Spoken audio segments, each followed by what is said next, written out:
everyone, and welcome to episode 52 of LostinTranslationmon. I'm May. And I'm Jay. And we're recording on a Saturday morning because we were busy last night, so it's kind of like a Saturday morning cartoon, like in the good old days.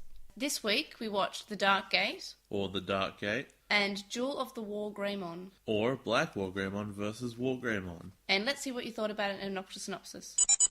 The first episode that we're watching this week is called The Dark Gate, or The Dark Gate. What do you think will happen in this episode?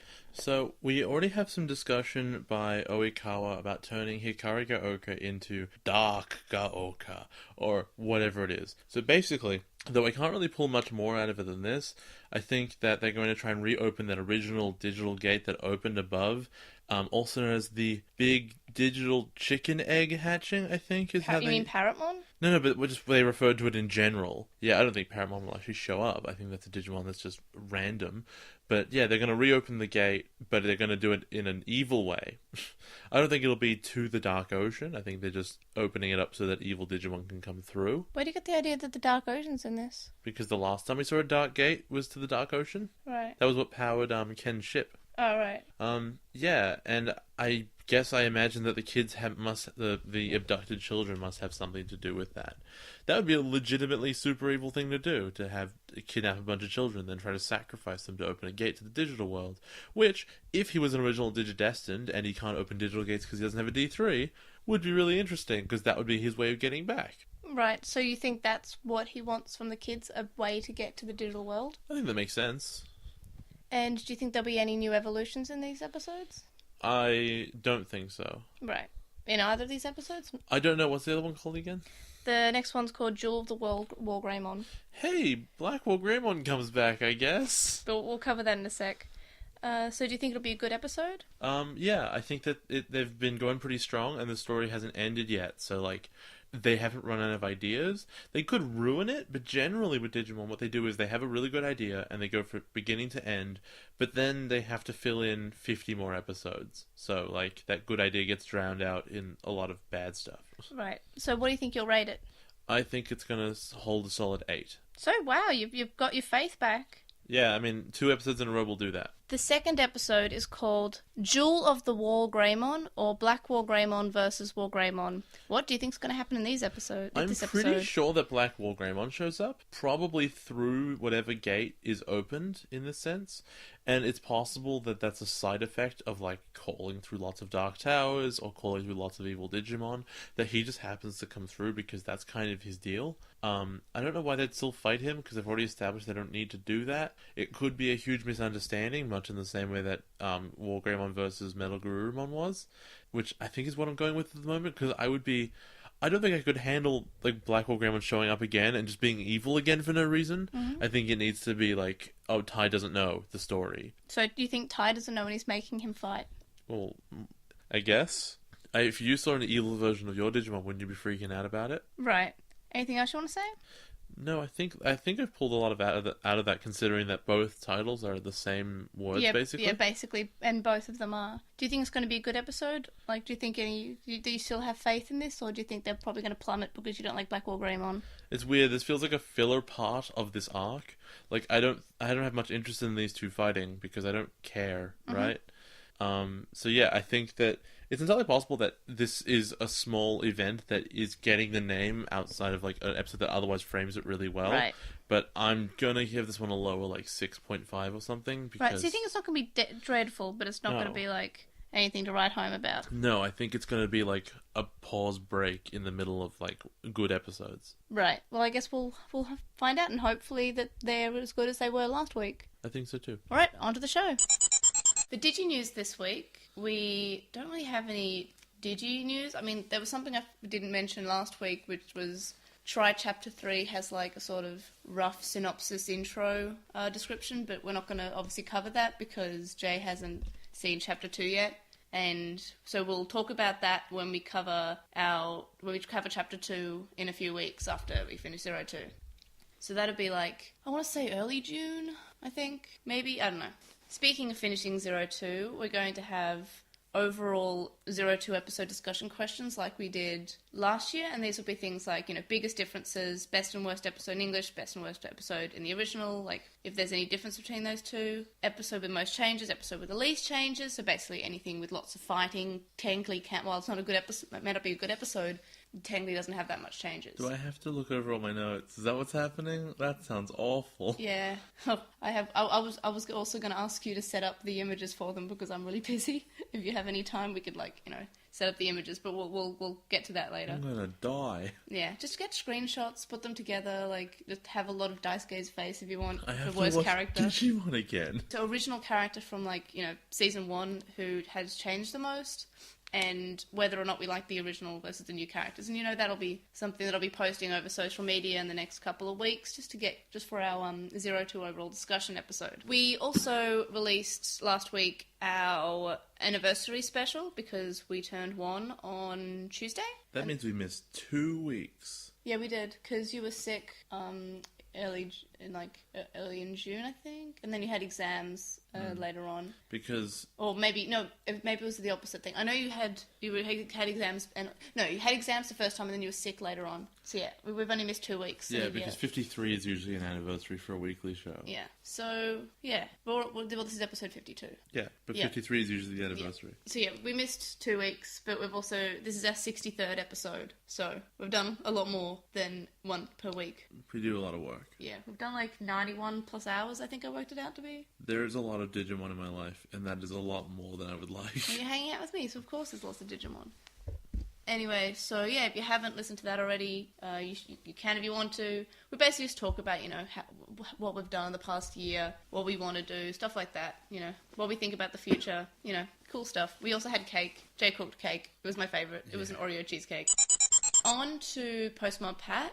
We have some feedback, which was, 2 people pointed this out, WildWing64 and Dot Yawning. So thanks for that. And they said that there was some skipping during the start, so I listened to it. And it turns out, since we record Obnoxious Synopsis stupidly in Audacity, because I'm just far too lazy to record it in Audition, because it requires an extra, 5 minutes, which is just too long for me. So we recorded in Audacity because, I thought since it's short, it'll be safe from the skipping. And I was wrong. And because, I didn't have much time to fully edit Obnoxious Synopsis, so I just sort of cut out the silences, made sure, the start and finish were what it should be, so it was sort of flowed better. And because it was only a few minutes, I was like, that's safe.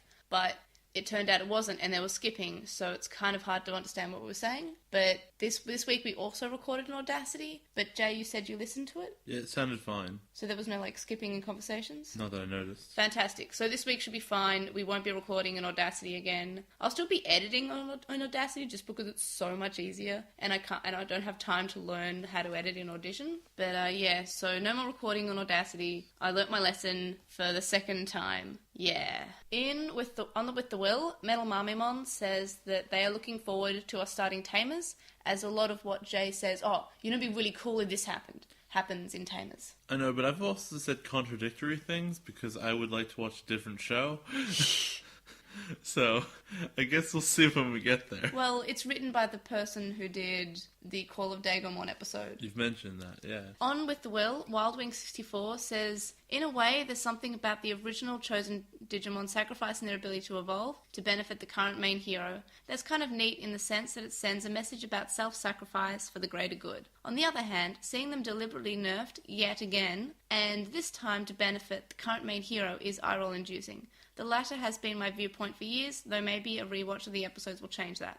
The answer is that it's such an obvious plot point, and it's such an obvious, narrative device to give the new kid stuff to do, that I can't even really accept it as a story element, because it's, only introduced halfway through the show, at, episode 25, of oh yeah, by the way, I know you... They're probably just getting questions of, what are the old kids doing? Can't they just use Wargreymon and stuff? It's Oh, yeah. Okay, no, we can totally explain that. Don't worry about it. We got an Anonymon who says that as we close in at the end of the second season, they have to ask a question. Did they really need to put TK and Kari into the show? They rewatched the series recently, and they kept asking why they were part of the new crew. They've got no special skills to contribute in that version. In the first season, they at least had the most powerful partners at their respective levels, and Kari had her light powers. But both of them were depowered this season, and their special crest played no significant part. My answer is to this, I think, is that it gives continuity to the team, so you can always kind of latch on and be like, oh, well, those guys were there before. I think the primary thing that they do is that they give a history to the new kids who have no perspective at anything, and that history is given badly, because it is only ever brought up when it kind of has already become relevant before, whereas it always seemed to me that their responsibility should have been like, okay, you guys are Digidestined, we're going to sit you down and tell you everything right now. That should have been the beginning, where like they tell them about the Dark Masters, they tell them about everything. It always felt really weird to me that they had to like wait until the anniversary day or whatever it was to begin telling them stuff. Yeah, that was like episode 20. Yeah, and then that they didn't finish telling them everything. They still didn't know stuff. You just tell them everything at once because you need it. You guys are fighting a war and you're not helping. But yeah, they needed that. If you just had new people entirely, it's possible that the old kids would never find them without being told. I understand that Kari is there because we didn't really see much of her in the first season. And, she's special, so we need to know more about it. I guess TK and Kari being there is tied into the fact that Qinglongmon has the orbs of hope and light. Like, those are the two that he carries. So that links them into it because that's their crest. But yeah, it's mainly because like they want to have the original kids in, but they don't want to have all of them in because that'd just be too overpowering. So they just moved in two of the characters from last season, and as Jay said, so we can latch onto something familiar. And also, I guess, as Jogress partners, but I guess two new kids who were also new to Digimon could have filled that spot. But I do agree with Anonymon that they were significantly nerfed, and I feel like a lot of the time they feel underpowered, because Tailmon evolves to Nefertimon and doesn't really do much, and is only relatively useful when she's partnered with Pegasusmon, but whenever they're apart, they seem to lose. Yeah, they're pretty crap. Yeah. And I will say there's something really awkward about seeing like the old Digivice turn into a new one. Yeah. It feels really shoehorned, like they didn't know what to do, so they just said, it just works anyway. We got one from Hylerai. Something like that. Or hi, LRI.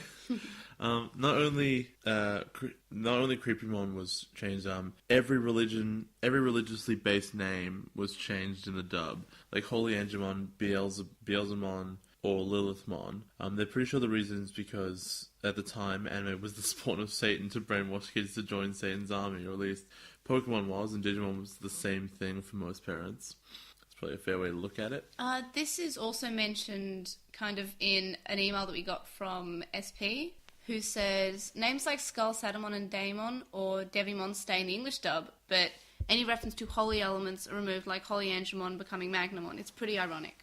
So that sort of connect to that. One of my favourites that just makes no sense is just, I think it's a misreading. Cherubimon, like a cherub. Yeah. I think they might have misread it because the localized name, even though it's not in the show when it shows up, because we've seen it was called Cherubimon. They call it Kirpymon. I'm pretty sure it's because it's misread. Kirpy. And also we got one from Vatalini, I think. My eyes are bad this morning. They say that they love the show. Thank you very much. They also say that unfortunately, Daisuke is their favorite character in the entire franchise. I find that ridiculous and difficult to believe, especially when the follow-up is in the production background, Daisuke never got developed because there were too many writers and too many creative interpretations. So he stayed the young shonen hero, appealing to boys his age who are role modeling the big heart stereotype who is the leader. Like, I can totally understand why he might be this way going forward, but also not to undermine your affection for the character, because that's totally fine. You can like them as much as you want, but like, I don't know why he'd be your favorite when the statement is he didn't develop because bad writing. They go on to say that during the production, the two writers fought over how they wanted Zero Two to be portrayed. The original writer of Digimon Adventure left because he didn't want a sequel at all. While there were at least 5 different writers on the show, including a guest writer who wrote the Dark Ocean bit, I think, or Call of Cthulhu, whichever. One writer wanted the show to be dark, like Call of Digimon, while the others wanted it to be lighthearted and cute. The plot and characters never got developed because of that. And you know what? That strikes me as so accurate from how it's turned out. Of just like, did you know the reason why nothing is consistent, why there's all these plot holes and stuff, is because like there's 5 different people all at once, and that's, you know what I mean. If Adventure hadn't been the same of all the stupid jokes, like I really feel like that would have explained a lot of it. Where you go, why are they making all these dumb jokes? Well, there's 5 different people who all want to get their stupid jokes in. As for Daisuke, I think that I like Daisuke, but he's definitely not my favourite main character, and he's definitely not my favourite Goggle Kid, because like, I mean, I like Tai more, I think, maybe. I feel like I liked Daisuke more as a kid. I respect Tai because I know he seems to have grown a lot, and we see that like in 02, and I like that. But yeah, definitely not neither of them are my favourite Goggle boys. I think that it's really important that you can clearly say that if you look at Tai from the beginning of Adventure and the Tai in 02 here, when like he's like, you really have to kill Digimon. That's the whole thing. Yeah. They are different people. Well, it's been 3 years, and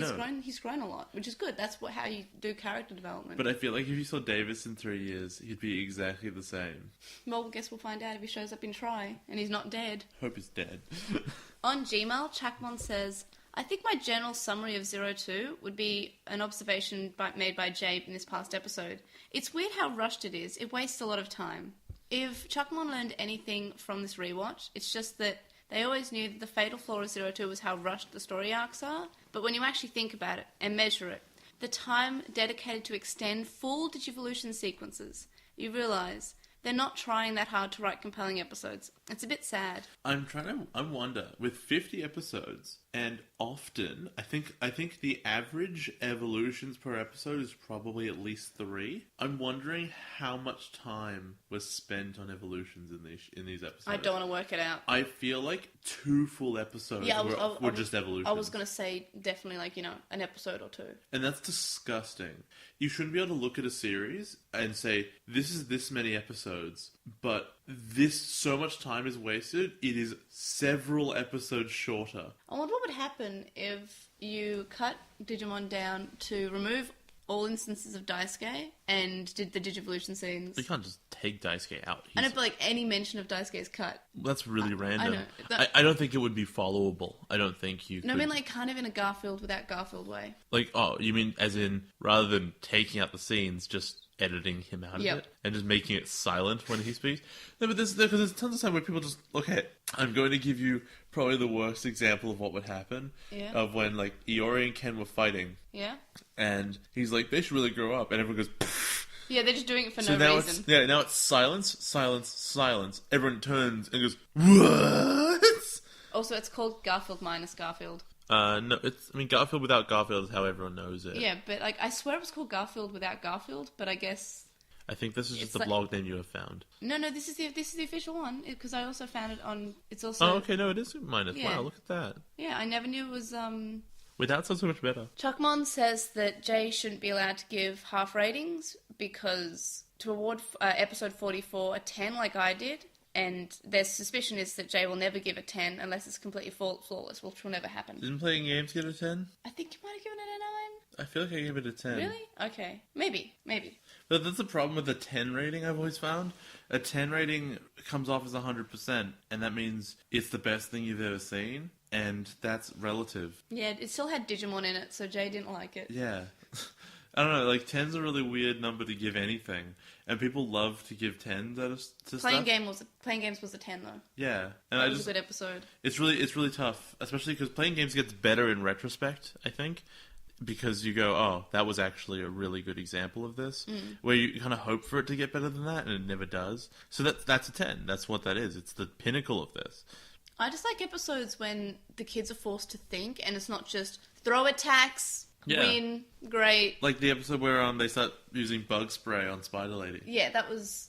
See, I always said that, like, those two were episodes I was not looking forward to, but I really enjoyed them, and I think that, like, the more I think about it, I enjoy those episodes, because the kids weren't just, let's attack, they were thinking about their attacks, and I always respect when the kids are forced to actually think about what they're doing, besides Digivolve now, and also throw your main attack, your finisher move, okay, we won, next enemy.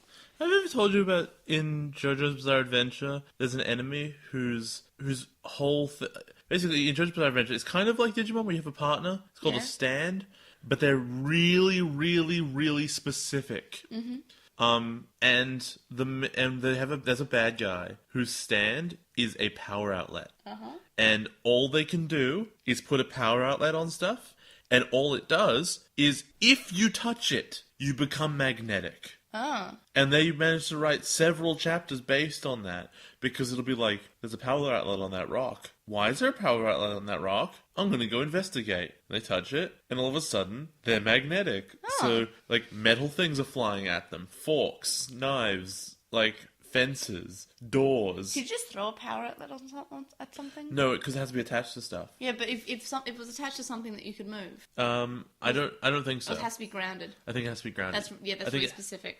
And, like, it's so specific. It's one of, like, the weirder ones of, I think, Series 3. Yeah. And just, like, it's so weird. And sounds fake, but okay. And I think that's what Digimon really should be, of, like... Have a power outlet Digimon? No, but specifically, like, solve a weird problem. Like, you have so much creative space of this digital world where anything can be there. Like, when we introduced the Mamemon and they were all, like, bombs, I think that you could have done something with that. But no, they just liked wine and you just fought them. I know, but I think that was cute. They were just having a good time. I know, but they're like... there's a lot of situations where you could solve things creatively, or you could have an enemy that does something really weird, like something that appears unbeatable until you think about it and you approach it in a strange way. But instead of doing that, they're like, what if we just hit it really hard? Chuckmon continues to say, is this the first time we see Submarimon fail? When he fights against Marine Devimon, he's supposed to be the strongest undersea Digimon. He can't lose, but he did. Was this the first time we ever saw that? I love how Jay gets hung up on the Digimon Analyzer comment because Imperialdramon is the strongest Digimon. Because I remember saying the same thing about Submarimon being the most powerful underwater Digimon, or How something can he like be that. the most powerful? He's just an armor evolution. Well, yeah, Imperialdramon's also the powerful, most Metal powerful Digimon. Siegedramon should be way stronger. I think Submarimon's useful because you can go inside him. Yes, that's absolutely But not true. powerful, You can go yeah. inside Waymon, who also should be more powerful. Waymon's weird because, like, I'm pretty sure he's been described as a perfect level Digimon, but he's also an adult level Digimon. He's just an adult? Yes. What? 100% he is an adult in the virtual pet toys, but I think in some instances he's considered a perfect just because he grows into a slightly bigger Waymon. But in the first season, he is an adult. That's really dumb. He may be a perfect when he shows up the second time, but he's definitely an adult. He's just a very big adult. That's really silly. He's got the biggest data size. Digimon are weighed in data size, like gigabytes. That's dumb. He's like the heaviest in the V-Pet. Imagine trying to lose weight and you're like, oh, sweet, I lost a gigabyte. Sorry, no, this is the 90s. Sorry, I lost a kilobyte. Oh, I lost a bite. Chuckmon finished to say, what is a Digicore and what's a Destiny Stone? Were these things ever covered in games, manga, or whatever? I don't think so, but maybe. Maybe they will explain in the novelization, because apparently everything's covered in the novels. The Destiny Stone, whatever, because they were, I guess, imprisoned. No, they couldn't have been imprisoning. They were just plot stones. They were absolutely plot stones. Were they imprisoning Qinglongmon? Because he looked like he was chained up. I mean, he's got chains on him anyway. But when they...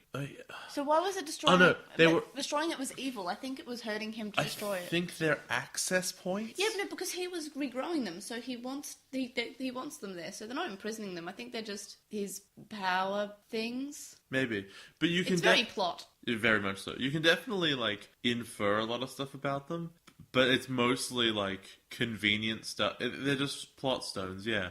More importantly to me, I think, is the Digicore discussion, because we learned in one of these episodes that they're necessary to the balance of the entire digital world for no reason. For plot. Like, it actually makes no sense at all.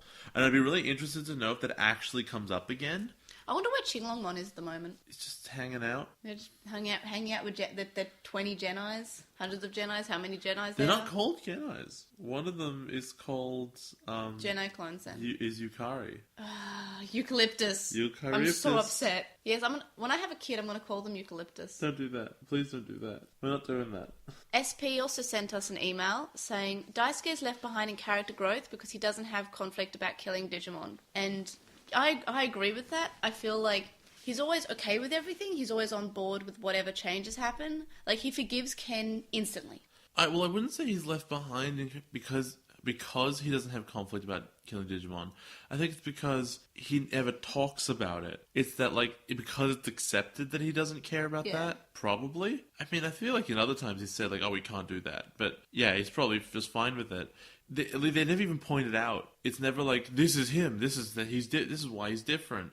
He's just like, well, he doesn't have that conflict, so just not even look at him. Well, Miyako and Iori are still sort of getting over the fact that they killed a Digimon in the first episode. Like, a real Digimon, not a Black Tower Digimon or anything.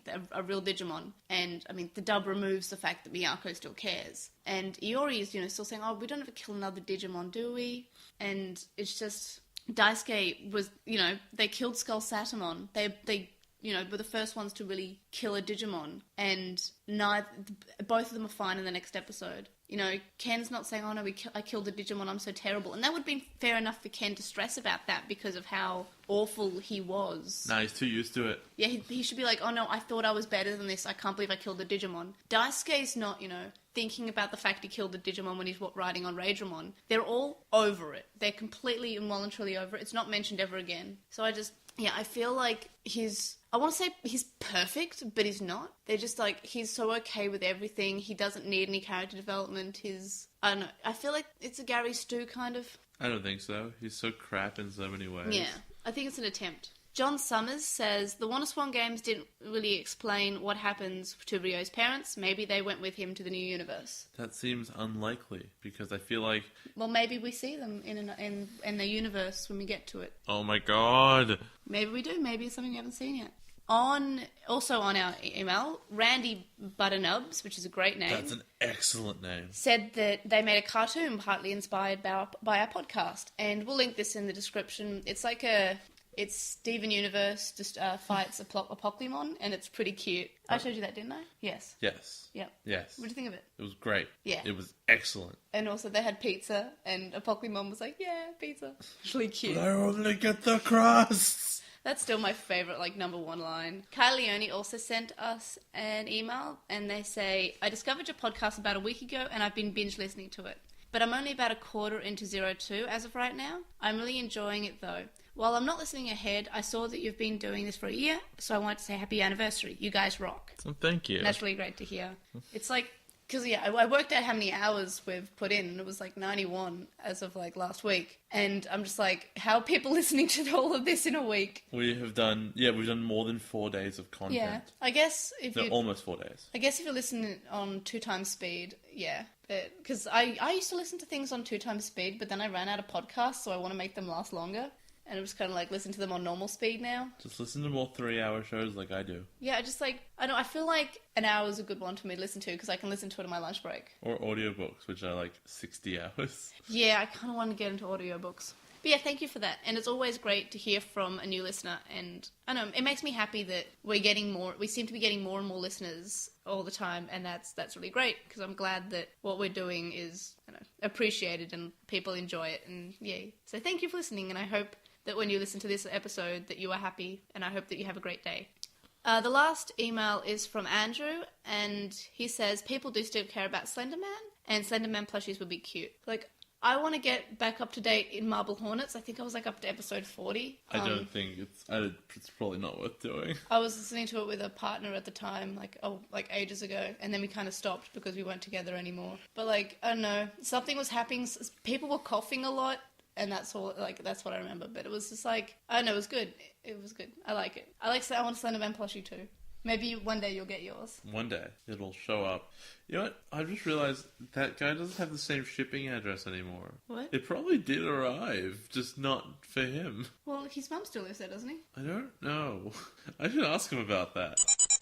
Dark Gate starts with Ken narrating the recap, and I feel like they always have some misinformation in these parts because, for starters, Ken says that, Wargreymon lied to me. She said that she'd release the kids if I came with her, and I'm pretty sure that didn't happen. Well, it's clear that he believed that's what was going to happen. Yeah, but I don't think Wargreymon actually said. I think she just said, if you want them to be safe, come with us. She didn't say she'd release them. She just implied she wouldn't eat them, probably. Yeah, it does kind of show that Ken's a bit stupid. Have you noticed that maybe the production value has increased in these episodes? Because, as of a few episodes ago, the shadows and the details are so much more. Takeru's on his D-terminal, and the details on his D-terminal and his hands are just pretty well done. You think it's the opposite of other anime where they run out of budget at the end? Where this one, they've saved so much money with all the evolutions going through, they're wait a minute, we still have to spend this. I think you've got the wrong idea. I don't think they saved money. I mean, I think that also helped. I think they just made so much money making all the toys for the armor evolutions and the Jogresses, so they have all this money. I don't think that's how a show's budget works. It works with Digimon, because we made all this money from the merch. We may as well, up the production value. I really don't think that's how that works. I'd like it to be. So they're still in Jim's car, or Shu, I guess, in the original. And Jim, in the dub, says, I'm getting the hang of this while he's driving. And it's instead of silence, so it kind of implies that he doesn't have his license or is new to driving. I guess it's because they're trying to age him down slightly from being, in university to being maybe a few years younger than that. I don't know why. Whose car is it then? It's his dad's. He says in the last episode. Oh, right, okay. He says, I don't think this is what my dad had in mind when he lent me the car, instead of, just being worried that he was going to lose his license. Why would the dad have lent him the car if he didn't know how to drive? I don't know. I feel like it's implied with this line that he can't drive. Iori's worried about having to kill more Digimon again because he's still kind of stressed after what happened in the last episode. And Takeru says that he doesn't have to force himself to fight. It's his decision. But then Iori says, no, I've decided I'm going to fight. Yeah, he seems nice and really committed to it. Yeah. Whereas in English, I think he's just I really don't want to kill anymore though. And TK is less understanding too. He's just, this is something you have to do. Although that's true. Yeah, I know, but he's, Takeru's kind of it's your choice. If you really don't want to, you don't have to. But in the dub, he's saying, look, this is something you have to do whether you like it or not. And he's just a lot more stern with him, and I don't know. I mean, I know it's an important thing to do, but Takeru's always strike me as a very understanding, nice character, and this is just what the dub doesn't want anyone to be understanding. Apparently, they actually referenced the prequel. I couldn't believe it. Oh yeah. They do in both versions, don't they? Yeah, because they definitely do in Japanese. Yeah. No, and then I think they do it wrong. No, I don't think they do reference the prequel in the other one. It's in Japanese. She goes, "This is where I first found a digi-egg," and I thought about it. I'm oh yeah, that's right. It did come as an egg first. Yeah.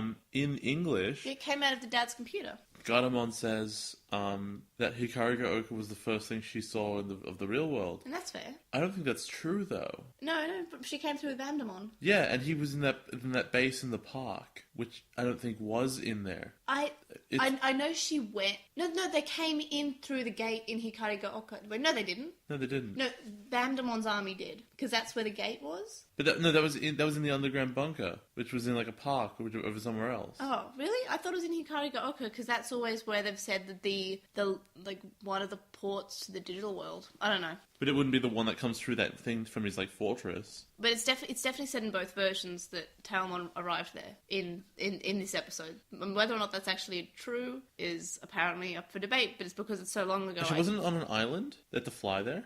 I know that his base was on the island, but I'm not sure if that's where he came into the digital world. But it's you have to walk through a doorway, right? Yes. Well, where did the kids end up when they went through it? Well, they ended up where they came from, which was the camping grounds. Well, that's useless. Which is the only reason they came through there is because they needed to be there, and that's where they came into the digital world. Not for any actual reason. If you think about it, they went through the same door, they used the same cards, they came out the same way. Shouldn't they come out through the exact same way that Vandemon came out? Well, that begs the question of perhaps between the choices of Agumon card and what's the other one? Gomon card. Maybe they both actually worked. If you used the Agumon card, you would have caught up. Well, I don't know about that. I don't know. It's probably not true. Miyako is still sort of in shock, like she's on Aquilomon. Aquilomon says, you okay, Miyako? And she says, yeah. And she's still obviously upset from the fact that Silphymon had to kill Lady Devimon right in front of her. So she's still, like, a bit coming over that. In the dub, Yoli's thinking about how Davis is over his head as always, and it removes this bit of, like, her still being upset over this. I don't know why they had to remove it. So we have Davis and Vmon and Wormmon sneaking on top of the truck with all the kidnapped kids inside. They're already on the truck, weren't they? Well, I think they just got that in the last episode. And then we have the most overpowered move in the history of Digimon, the V headbutt. Yeah. Okay, so we have seen them fight Spider Lady, and it takes a full team of Digimon to hurt her. But V headbutt by itself will do it. I told you, it's OP'd. Please nerf. Ridiculous! They should have really nerfed the V headbutt when they were nerfing There's characters. so many invincibility frames. It's disgusting. Do you find Demon flying slightly awkward? Like how he just sort of floats? It doesn't seem... No, if he's meant to be creepy, because he's Creepymon. He's Creepymon, I can't believe no, it's fine. Like, I think it's in character. Question. Mm-hmm. We have seen what Digimon look like when they evolve without looking at them. Yeah. Which is to say that the kids of Digimon spin. Yep. Right? Uh-huh. When they jog, are they just spinning at each other for like 10 seconds? Yep. And they combine. They sort of... That's so dumb. Why does no one ever interrupt that? I like to think it's more like the evolution in Cyber Sleuth, how they just sort of spin it towards each other slowly, and then they just sort of pop into light, and then they become that Digimon. Yeah, but like, you'd think that Spider Lady would be like, I'm just going to shoot them. Well, that's what Diaboromon did. Yeah, right? and that was really smart. I'm surprised more enemies don't. I mean, I know why that in the plot reasons why they didn't do that, because then they'd just lose. It occurs to me though that if you were a Digimon, watching another Digimon evolve would be such a weird experience. It's very polite that they don't attack. Because like evolving is such a very rare thing in their like lifetime, right? You do it once or twice, ever. But like seeing these things evolve at will. Imagine if you were in an alley, right? Yeah. And a fucking small child popped out, like a 5-year-old, Yep. and was like, "Give me your money," and you were like, "No," and the child's like, "You better do it," and you're like, "I'm not going to give you my money," and the child's like, and just like became a 20-year-old. Like it just instantly grew into a 20-year-old, and it has a knife now, and you're like, "What? How did this happen?" And you fight, and you kind of like punch the knife out of his hand, and you're like, "What the hell was that?" And he goes, "Oh, I'm gonna get you," and he becomes a 40-year-old with a gun. Yeah, well, I guess because that's not normal for humans, and it's normal for Digimon are more accepting of it, I guess. Well, no, like it's normal for humans for someone to grow up. I know, but like not like that. But it's instantaneous. Oh yeah, and it's at will. Yeah, because Digimon are kind of like have slow evolution in the wild, I think. Yeah, that's what I'm talking about. Yeah. I think they'd be jealous. I think I'd be very jealous if they could just evolve to bigger forms, fight, and then become normal again. But also, it's a really, really clear weakness, as we learned as we should have learned at the end of the second episode, but instead it wasn't for some reason. I think evolution in the wild's permanent. Yeah, I know that, and that's totally fine, but what I'm saying is that, like, we'll get there. We'll get there. Spoiler, BlackWarGreymon thinks he lost, even though he totally won. BlackWarGreymon's back again. He's so stupid. I really do like when we see Digimon work together and, combine their attacks. But it does nothing. The attack does nothing. Also, for some reason, Davis says, "Bullseye, baby!" And it's really awkward. Baby! And I wanted to get a voice clip of this, but, it was just far too short, and the background sounds were far too loud, and it didn't work out. So yeah, bullseye, baby. Ken's parents are worried, and that's fair enough, and they say it's because he hasn't called yet. In the dub, his mum is just really, really worried that he's disappeared again. So they sort of add to that reason, like, oh yeah, he disappeared, and that's why we're still worried. And the dub's really weird because, the TV reporting is just saying, oh, there's all these, all these kids are disappeared, and it's terrible, and it's horrible, and, all these connected to all these monsters, and they're just talking about it. In the dub, they add this line that the news announcer says, apparently they've found a cure for the monkey flu. Thanks. I'm really glad that it cured the monkey flu. It was a really big problem lately. What with that never being mentioned before or ever again. Yeah, so they put in this line that they think is funny, I guess. So Demon, it just becomes kind of a big schmoz around the Digimon. Yeah. Demon beats up Spider Lady and Mummy Man. Yep. Because I guess they're putting him over as the stronger villain. He's an ultimate level Digimon. Yeah, and Oikawa seems to think he can, like, fight him. Like, he seems really confident about that, and he's really stepping to him for some reason. But, yeah, so he does that, and then they just fight him for a while. And then Imperial Dramon shows up, and I've just got written here, well, you can't beat Imperial Dramon. He's the strongest one there is. When he becomes fighter mode, I noticed something that's a bit weird in the dub. So I'll step you through it. So basically, he uses his attack as a force field, and Daisuke can remember how they went into the Imperial Dramon Dragon mode's like little force field object on the back, and that's how they were transported. It's really weird in the dub, and I'm not sure why they did this. He's not using his attack as a force field. No, he's making a force field. Yeah, but he has a force field which is different from his attack because he does both at the same time later. But the thing is, they link it to, like, they remember that this is how they went into his Dragon mode's force field. Really random. I'm not sure how much, like, if you noticed this, but the dub, like, goofs this so badly. They cut it like it's not a flashback, but it's something that's happening right now. That was the sense I got. Yeah, because Cody says, "Oh, they're going into Imperial Dramon Dragon mode's force field," and it's just like, one, it's fighter mode, like, at the moment. So the fact that it's implied that they're going into Dragon mode is just strange because it's clearly fighter mode at the moment. And the next scene, they're not inside, they're back, they're out of it, so it's really weird. It's, like, really weirdly done. Like, the next scene you see of them is them outside, so even if they were going for they're now inside Dragon mode, it just seems like an animation error, but in context it's actually not. And I think everyone else who's ever seen the dub thought that it was an animation error, but it's just not. It's just a dubbing error. Did you notice that? Because it just really upset me, and probably is, like, the most jarring change that we've had. I did, but it was something where it was so minor and so weird in the Japanese that I didn't really think about it. So when I saw it the second time, I just thought, like, wait, why aren't they in it anymore? Yeah.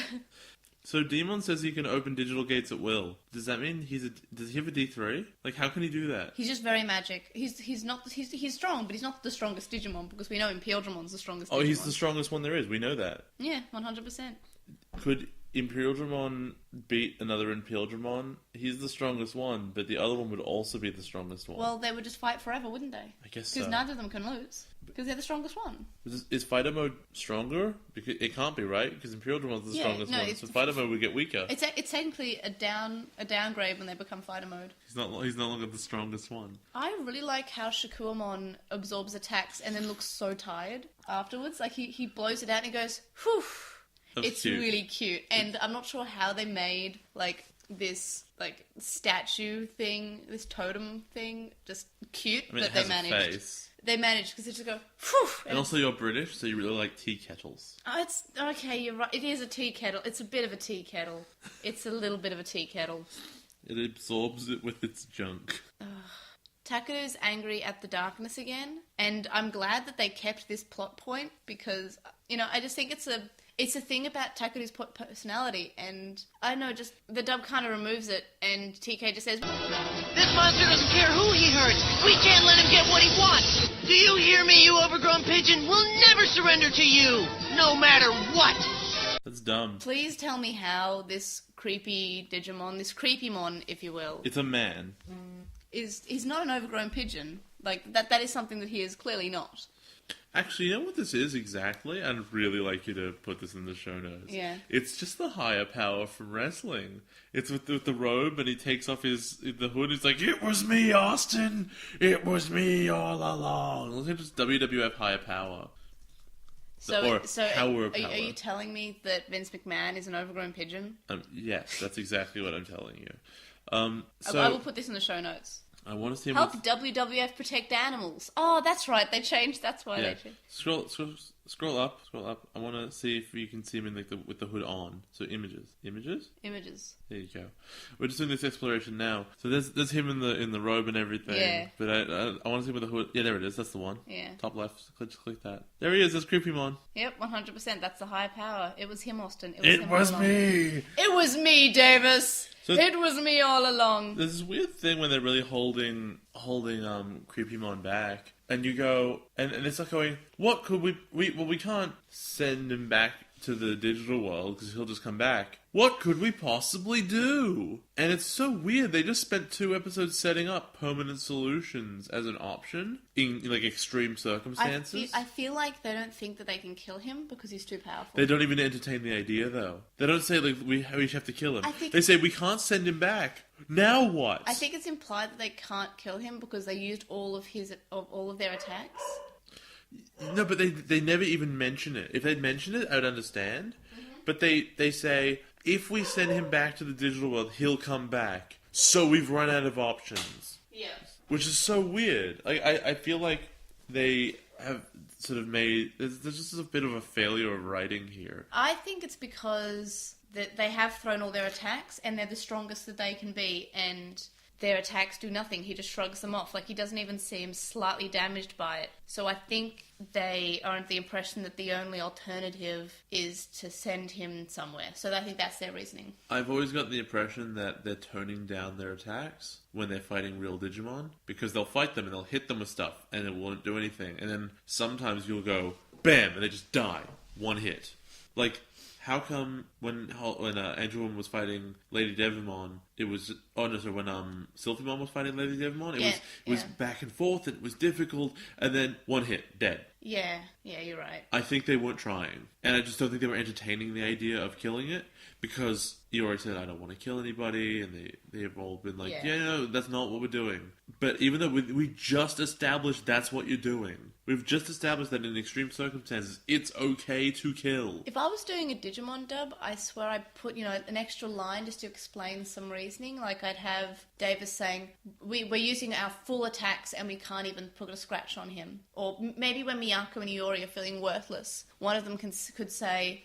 but we're using all of our strongest attacks. We're not holding back at all, and he's just shrugging them off. Just a line to make it abundantly clear that they are trying to kill him, and it's just not working. Yeah, it's probably necessary. And isn't that what you'd want to do when you're making a dub? Wouldn't you want to try to improve the original? No, make jokes about pigeons. Yeah, no, or maybe TK, instead of saying you overgrown pigeon, could have said, even when we're using our all attacks, we're not doing anything, or something. I don't know, just consider removing a line, or, hey, since you like it so much, when there's silence, add in some explanation. You don't like silences, best of both worlds. Miyako and Iori are feeling pretty worthless, and Daisuke is upset that they're giving up.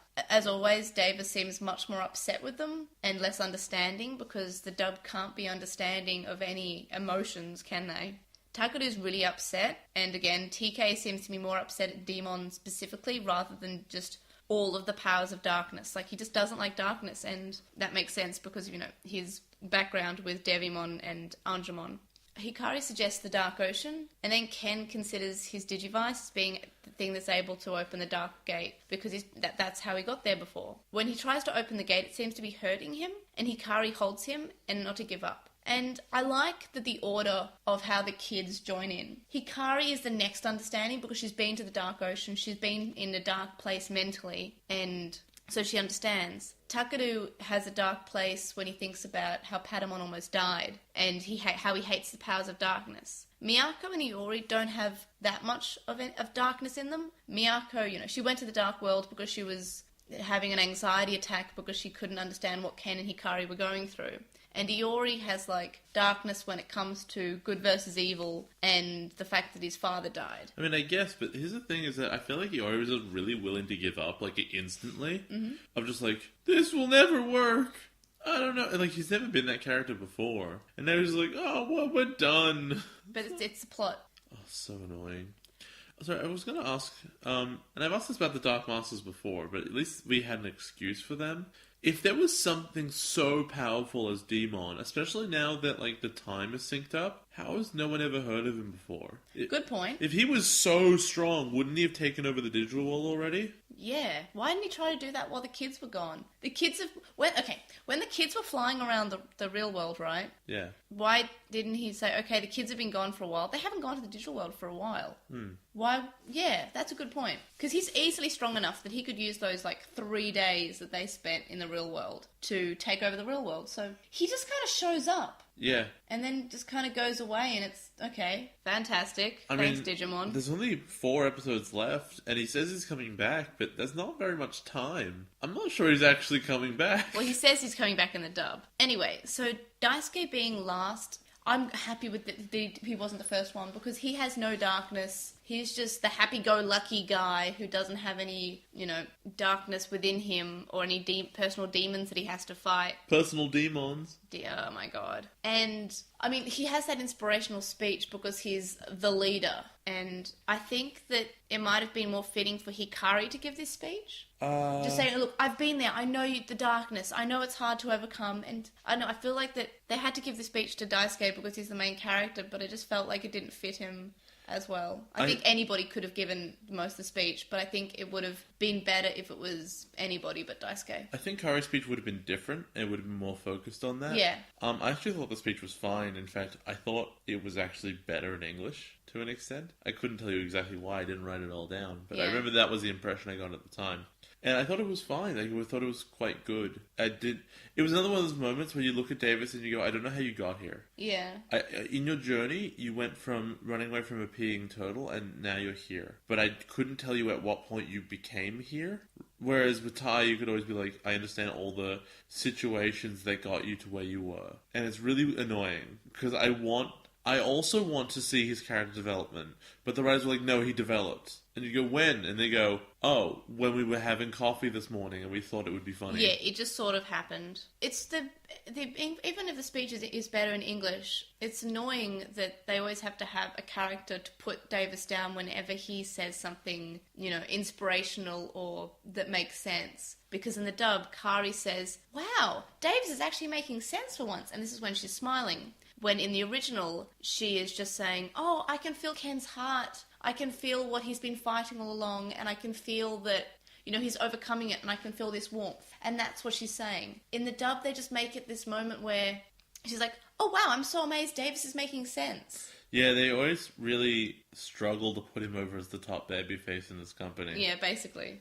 Is Daisuke Roman Reigns? I was going to say he's Batista, but oh my god, he's so Batista! He's Batista. They try hard though, right? Yeah, so they knock Demon into the dark ocean, I guess. But I just want to interrupt you for a minute. But during this part, I really like how Target starts up again. And I always really do appreciate the way that they put music and the way they use music to explain what's happening. They'll be fighting and then the evolution music will fade out. But they'll be winning again, and the evolution music just comes back, and it's great. It's really good. And so Demon's laughing for some reason, even though they clearly beat him. And then all their Digimon de-evolve. Yep. And so Kenimon and Mummymon should kill them. Yep. And then they just leave. Yep.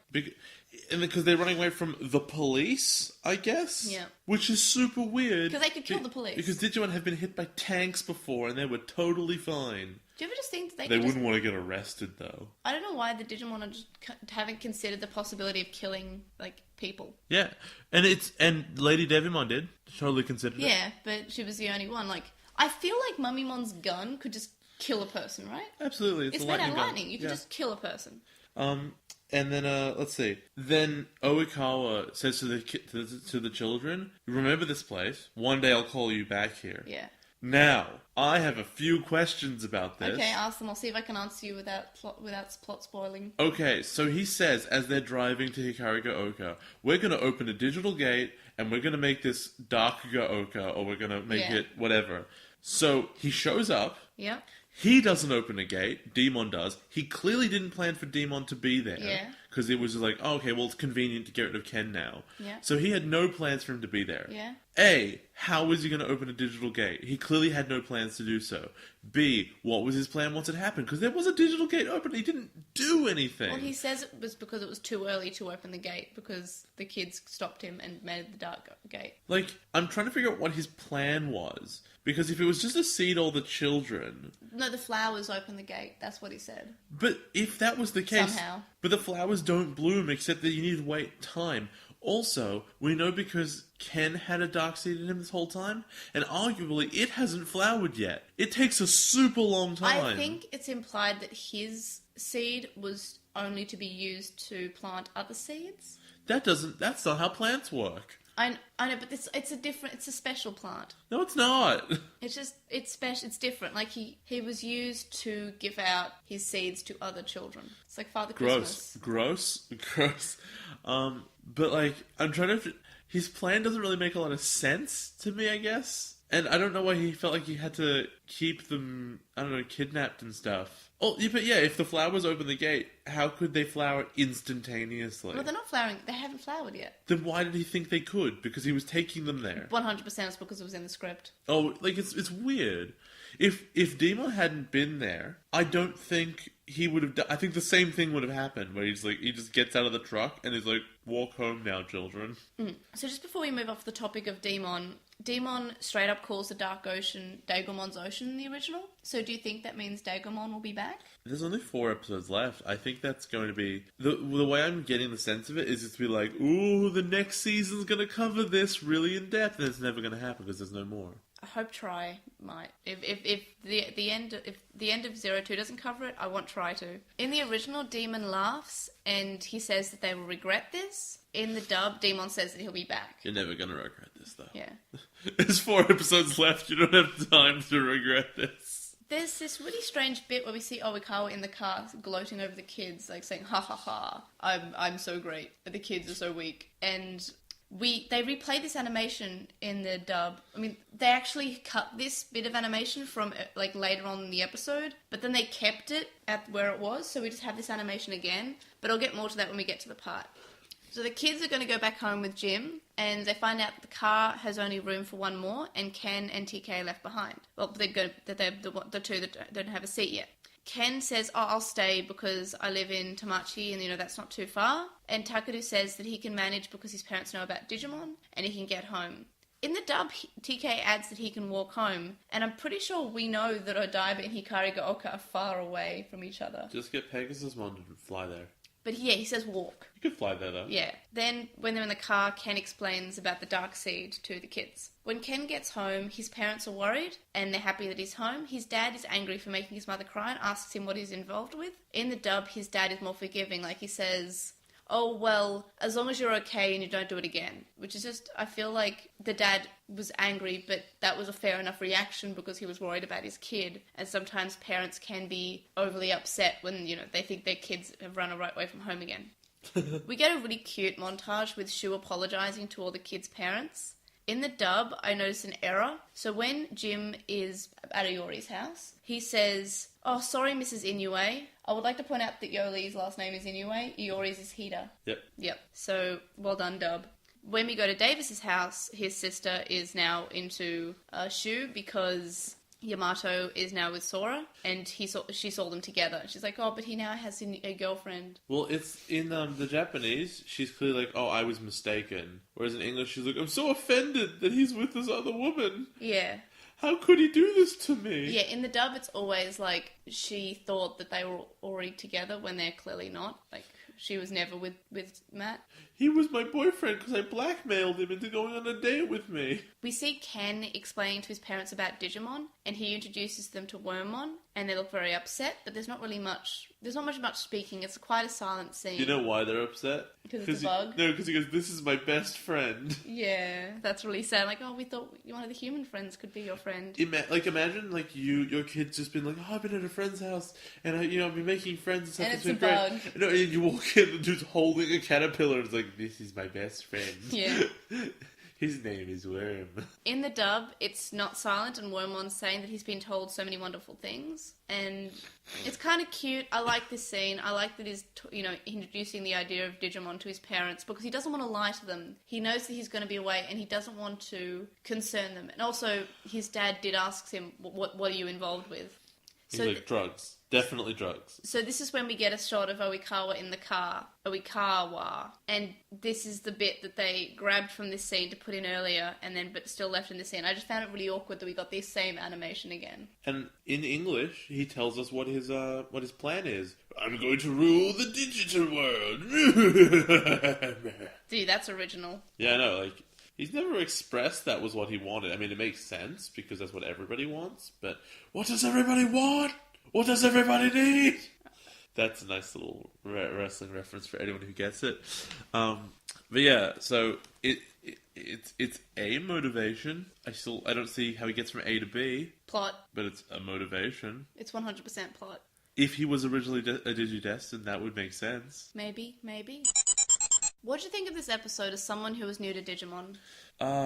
So, like, I'm trying to think of exactly what it accomplishes, and the problem with it is that, like, it takes something that was really good, which was, like, the last 2 episodes, and the kidnapped children, which is a really interesting plot point, and then it kind of, like, they run into a brick wall, and, like, all the multiple plot lines that were all really interesting come together, and then they cancel each other out, and then nothing ended up happening. And that's really annoying, because it was so good, and it killed it. I said this a lot, I think I said in the synopsis where they plan out a whole thing, and that's all really good, and then they get to the end of it, and then it's crap afterwards, because, like, they don't have any more ideas. But they ran out of good ideas during their good idea. See, I'm mixed between whether or not the Dark Gate was a good solution. Like, I mean, it's nice that they brought back the Dark Ocean, and they're acknowledging that it's a place that's sort of separate from the digital world. Like, it's not the digital world. It's like this different sort of line. And I'm glad that they brought that back, but at the same time, it just seems like a very easy, like, response to how do we get rid of a character that we can't, that we've said is too strong and the kids can't beat him, and we want to come up with something that isn't just kill the Digimon all the time. It just feels like a very easy solution. But I feel like that's a much more interesting solution of have the kids, while he's being held there, have them talk about it and be like, because all the other times they've had to kill Digimon, it's been impulse and spur of the moment. Have them be like, this is the option. This is what we have to do, right? Like, yeah. And have them actually confer about it and come to a conclusion. Yeah. I think that's where that story arc was going. And I think this is one of the best examples of, like, the 5 writers. Probably 2 of them wrote the previous 2 episodes, and then they were writing this one, the other 3, came back from their break and were like, wait a minute, you're making them kill people? What? And they said, no more of that, we're done with that. I'd be really shocked, actually, if in the next 4 episodes any other Digimon got killed. I also enjoy... I always enjoy whenever a bad guy actually wants to kill people. Like, I mean, I don't want it to happen. When they're serious. Yeah, when they're serious. Like, when Skull Satamon holds up a bus and he's like, I'm going to just explode this bus. And, there's all these kids screaming inside. It's the same as when Lady Devimon picked up that dude and just said, I'm going to kill this guy. I'm going to use him as a shield. And Demon does the same thing. He's like, see this apartment building? I have all this fire. Although that one doesn't make... Oh, no, it does make sense, because he just wants them to give him Ken. And also, he doesn't care about kill. He can kill people. Yeah. He's very strong. He could easily just explode that apartment building. He's so strong. I like it when they're not stupid villains who just, like, don't even consider the possibility of killing people. Like, they're evil. That's what you're meant to do if you're evil. And I appreciate that. It's just, it makes them seem more threatening and more evil, right? Absolutely. What did you think of this episode to what you thought in Obnoxious Synopsis, which is here? So, I thought that, regarding Oikawa's plans, reopening the gate that the first Greymon came through, I mean, it was the same thing, but it was Demon who opened it, which is weird. I said the Dark Ocean would be involved, but, I don't know how you got that, by the way. It's called the Dark Gate. Yeah, but it's like it's a gate of darkness. I didn't think that... I don't know, I'm really surprised that you came up with the possibility of the Dark Ocean coming back in this episode. I have no idea how you did it. Because the last time there was a Dark Gate at Powered Ken's ship, we went over this. Oh yeah, that's right. So the abducted children would have something to do with it? That's not true. I mean, like, obviously that's the original plan by Oikawa, somehow. And he wants to get to the digital world. That's true, but that's not what happened. That was abandoned as a plot point for this episode. Yeah. And it will be covered later, I guess.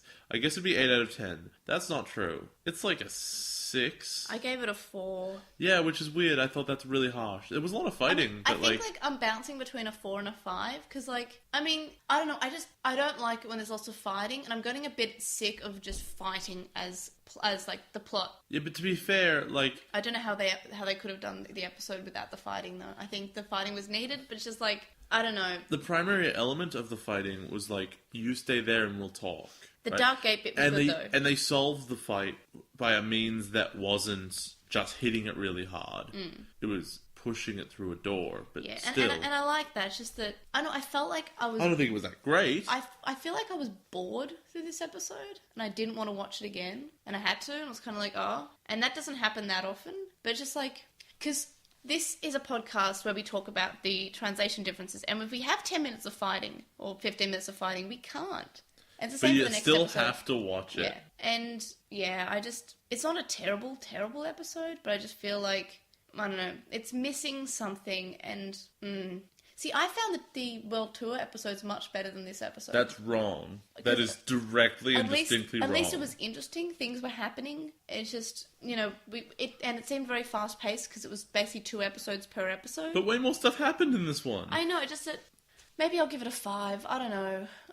When I watched it, I gave it a 4 because I was kind of this is boring. I want to do something else, and that's just... Better than the next episode. Really? I thought that the next episode was better. It's way more fighting! What's wrong with you? I don't know. I feel like it's... I don't know. The next one is more fight the episode. I just really I'll explain it later, but I really appreciate some of the cute things that happen in the next episode. You're just like Spider Lady putting on snow tires. Oh, and Mummymon the domestic goddess. He talks in his sleep. Where's Teddy Bear?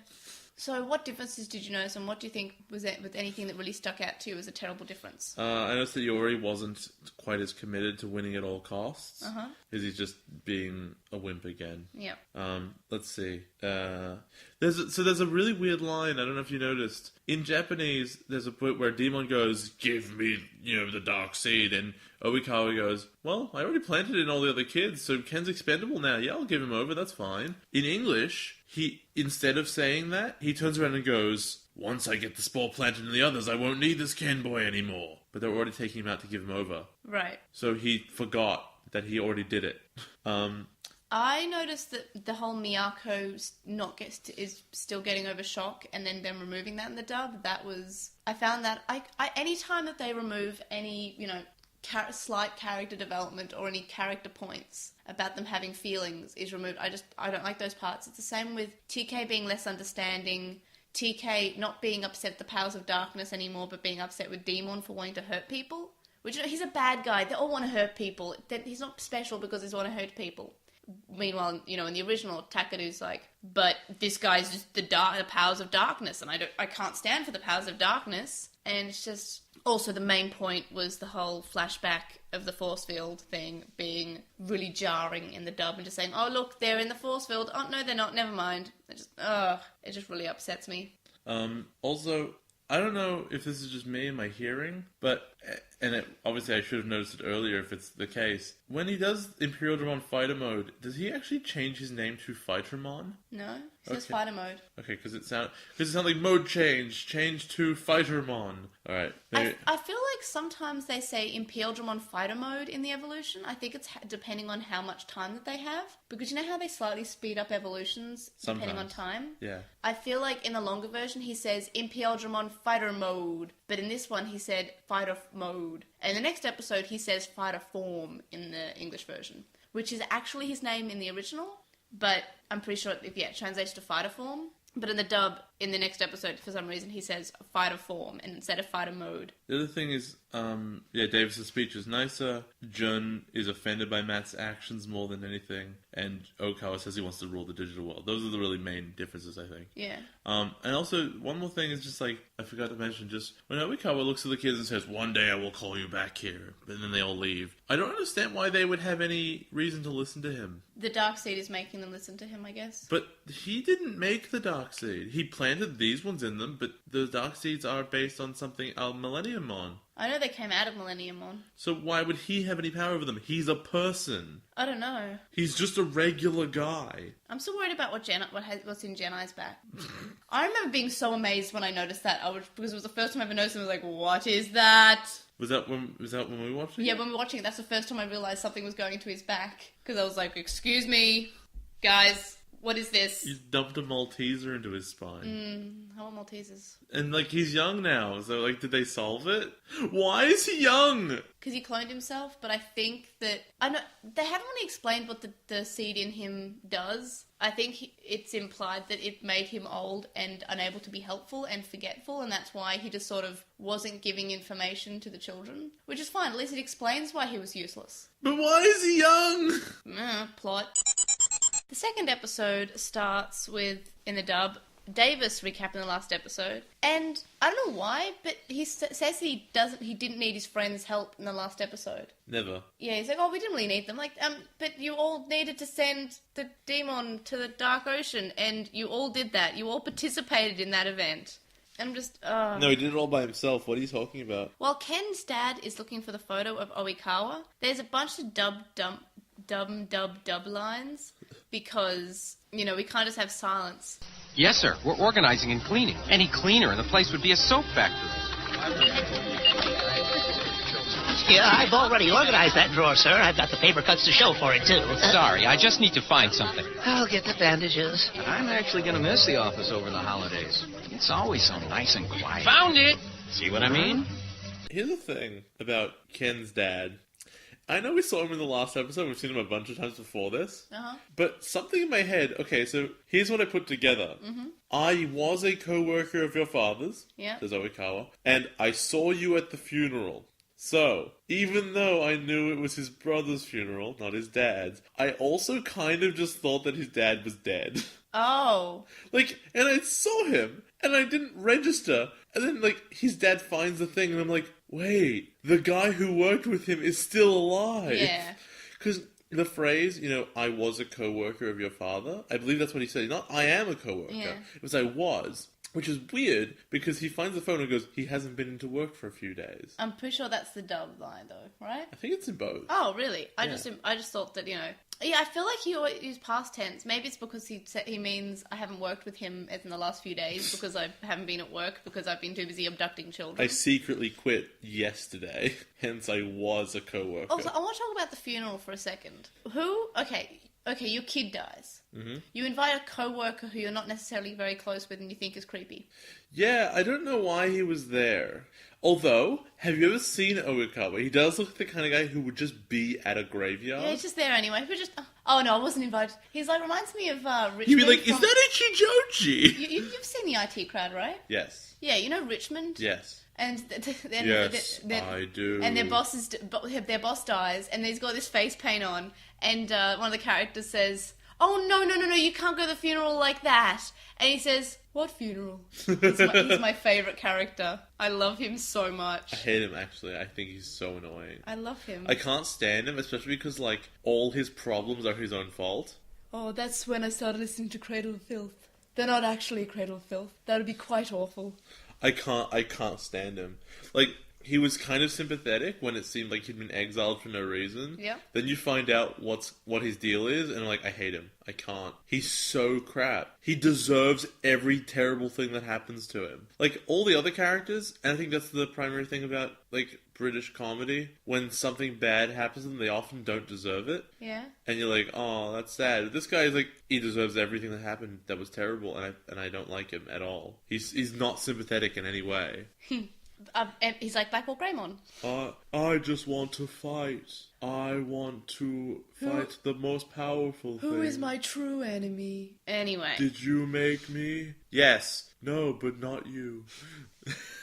I really like how Arukenimon opens this door, and I think that the dub played it more for laughs than the original did, which is fine, because I found it a funny scene. It's open now. Yeah, because she just sort of says, oh, it's open now, instead of, she just sort of shrugs it off and like, okay, it's open.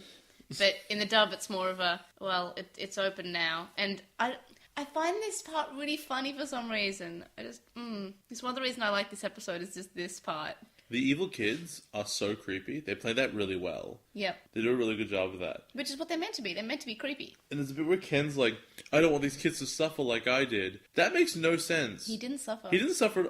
Ken suffered two things. Neither of which these kids would suffer. A, he suffered the guilt of his brother dying and him thinking, oh, that was my fault. Yeah. He also suffered TK punching him in the face. Yep.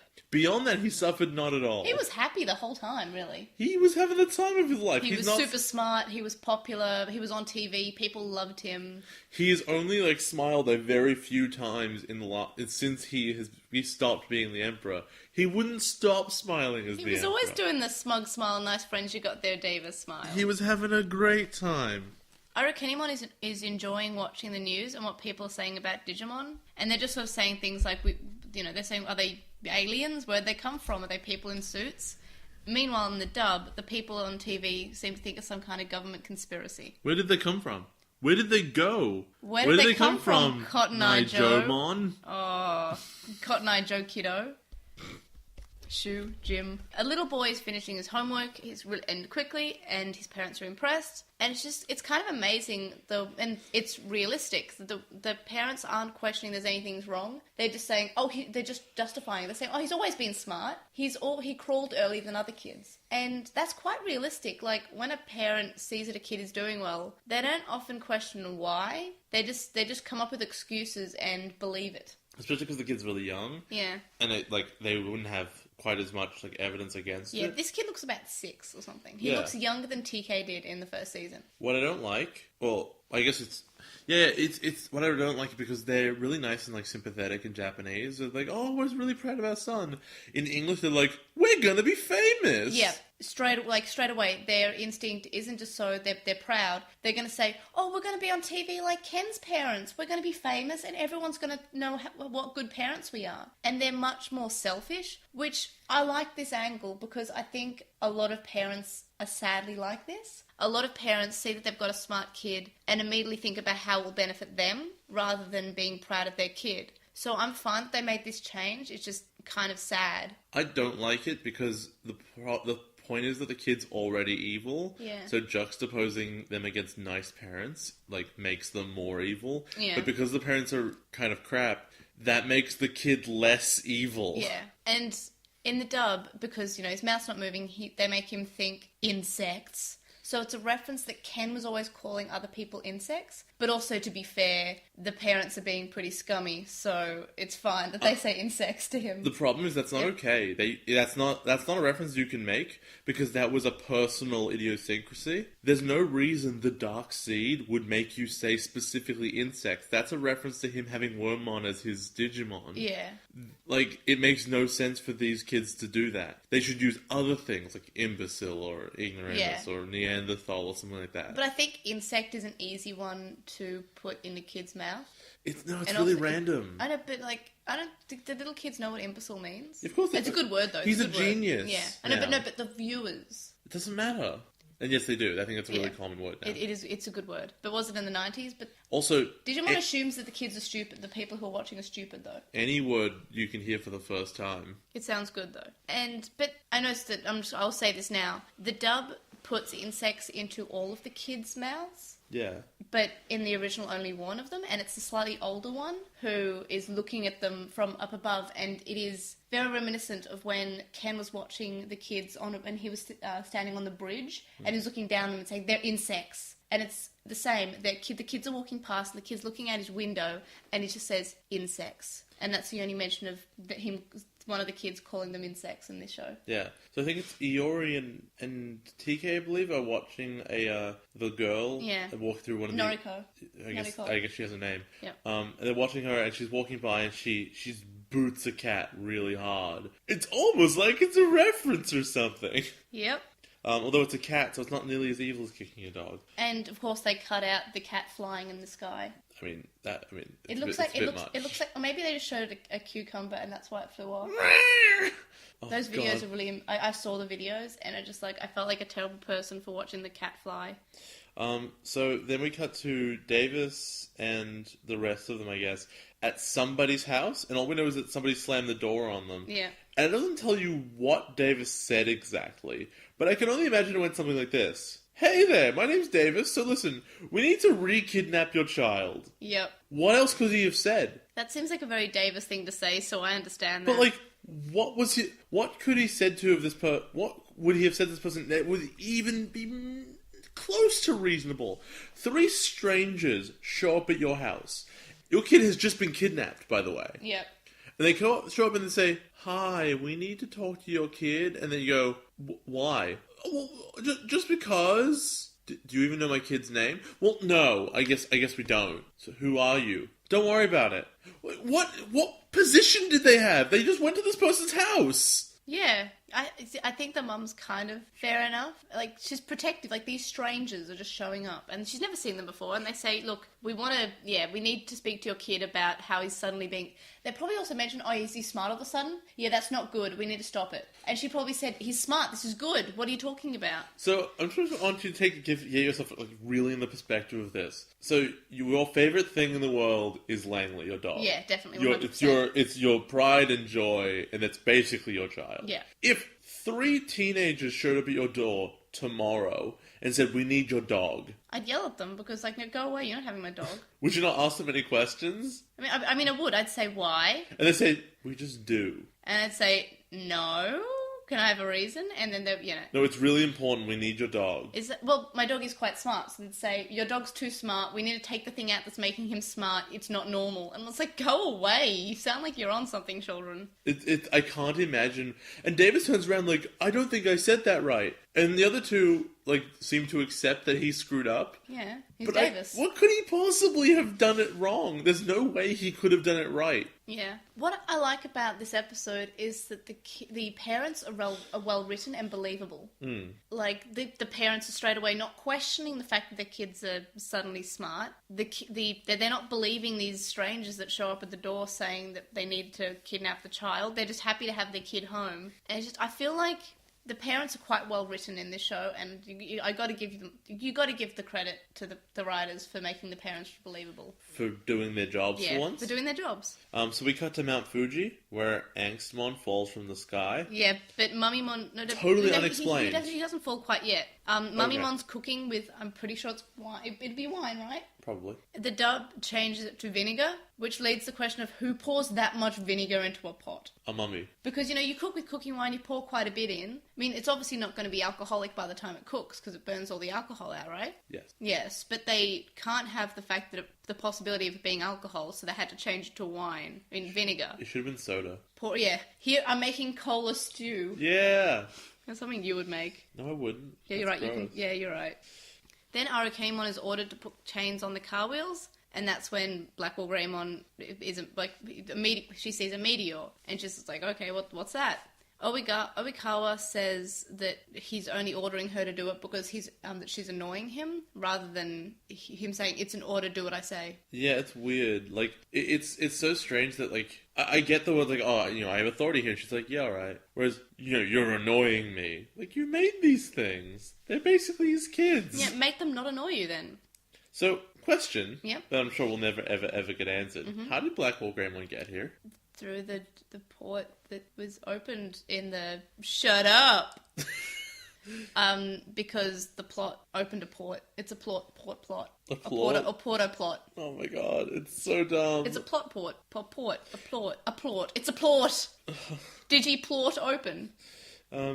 So Ty's brought into the episode by like Kari being like, "Hey, but I'm sorry, I'm just going to interrupt you for a bit." So the children are discussing their next plan of action, which is I feel like this was kind of a pointless scene. Really, it sort of would just show that what they were going to do with the obvious of their plan is to watch the kids. And but this scene was mainly just to show that Hikari gets a message from Taichi, and it's not explained what it is. In the dub, we have Gatomon again saying, "Do you ever not get mail?" Which you've used this line before, dub, in like one of the early episodes, like one of the first episodes. She gets a message, and Gatomon says the exact same line in the exact same tone. I don't think I've ever seen somebody who it is a character element that they get a lot of email. But she doesn't. She gets as much email as anyone else. Well, I know, but that's what it shows. Like that's what it's trying to portray. That one of her defining characteristics is gets a lot of email. Yeah.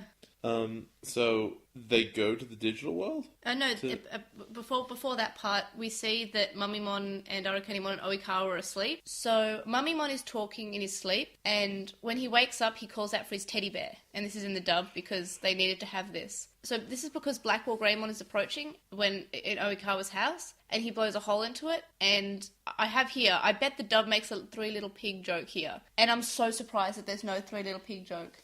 Yeah, they don't take all the easy shots. Because there's 3 little pigs inside. Well, 3 little Digimon. Well, 2 little Digimon and 1 Three creepy little human. pigs, more like a spider, a mummy, and whatever you are. Yeah, a creepy guy. And a zombie. Then we see that the children are watching over the Dark Seed children. We get kind of a montage, and we see that Taichi and Hikari are in the digital world. So yeah, they're in the digital world, and basically it's a wasteland now, I guess. And we are informed that using the Digi-Orb to get power in the real world has totally thrown off balance of the digital world.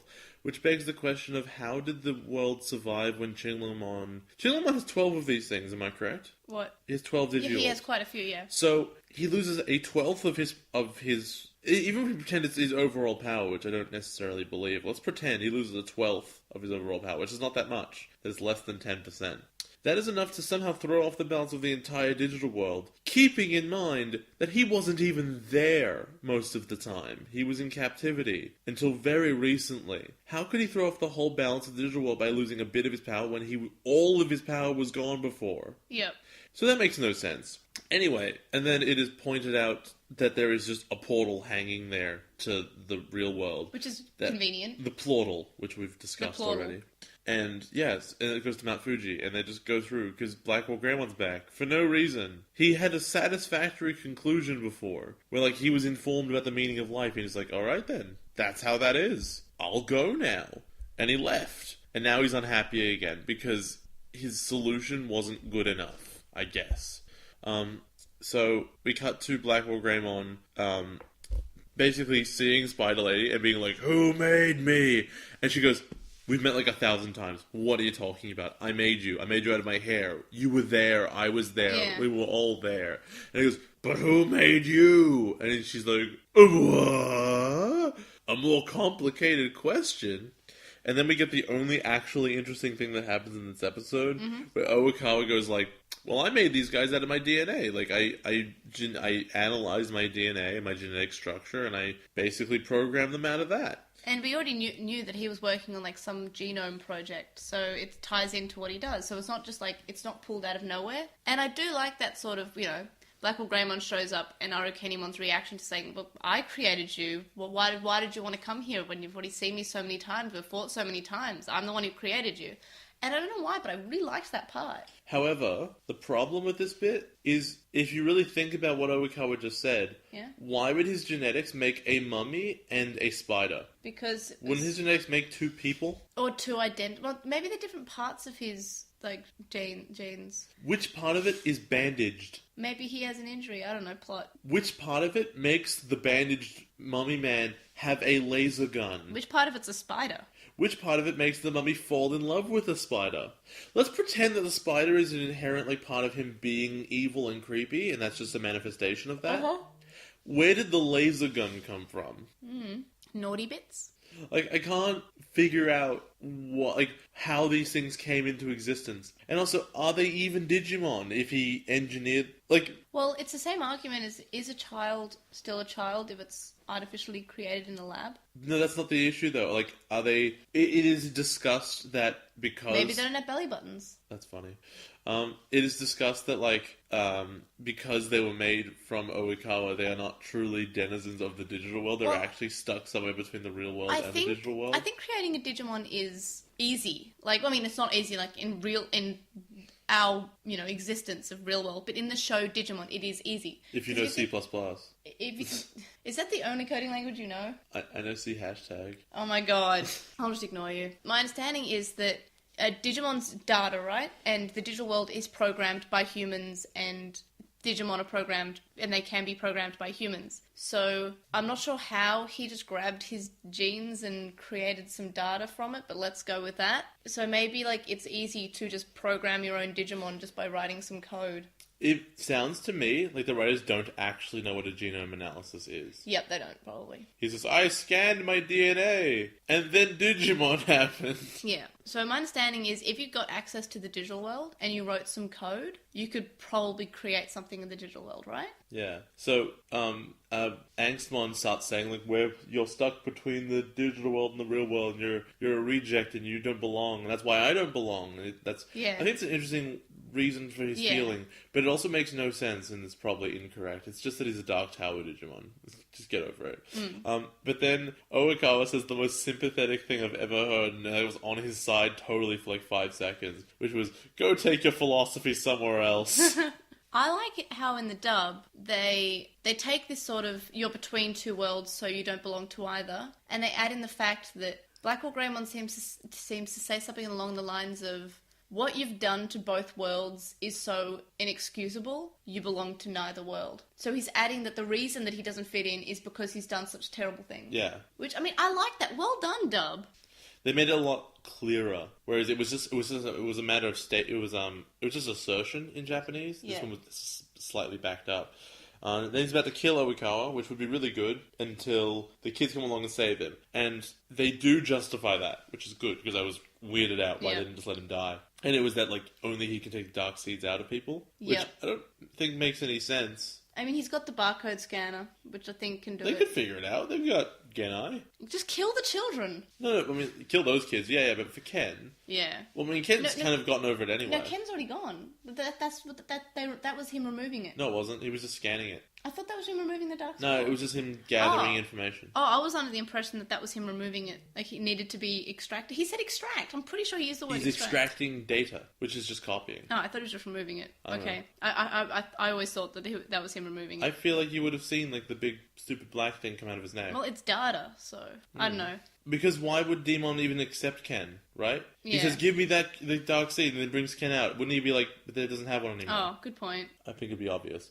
Which tells me, Yep. if that was what you always thought was when he loses it, he's never going to get rid of it. I honestly can't remember if something else happens. God, that's weird. I can't remember. Tailmon armor evolves to Nefertimon so she can chase Oikawa. And then Wargreymon mentions the conversation he had with BlackWarGreymon and how they can be friends. In the dub, BlackWarGreymon says that friendship is weakness, and then, for some reason, he says that there's only room for one Wargreymon. Which is weird, because he's Black Wargreymon. That's a different thing. Yeah, and I don't know why they had to add in the bit. It just doesn't feel like it makes any sense. But yeah, so basically Black Wargreymon's a different thing. He's not just painted a different colour, he's a different Digimon. His name is Black Wargreymon. Yeah, and I feel like they just put this in to add in a bit of, there's only room for one of us. Like, this world is too small for us both. But does that mean he should go out and kill all the other ones? Because there are other ones. Well, there are other Koromon and Agumon, so presumably there's a possibility for more Wargreymon.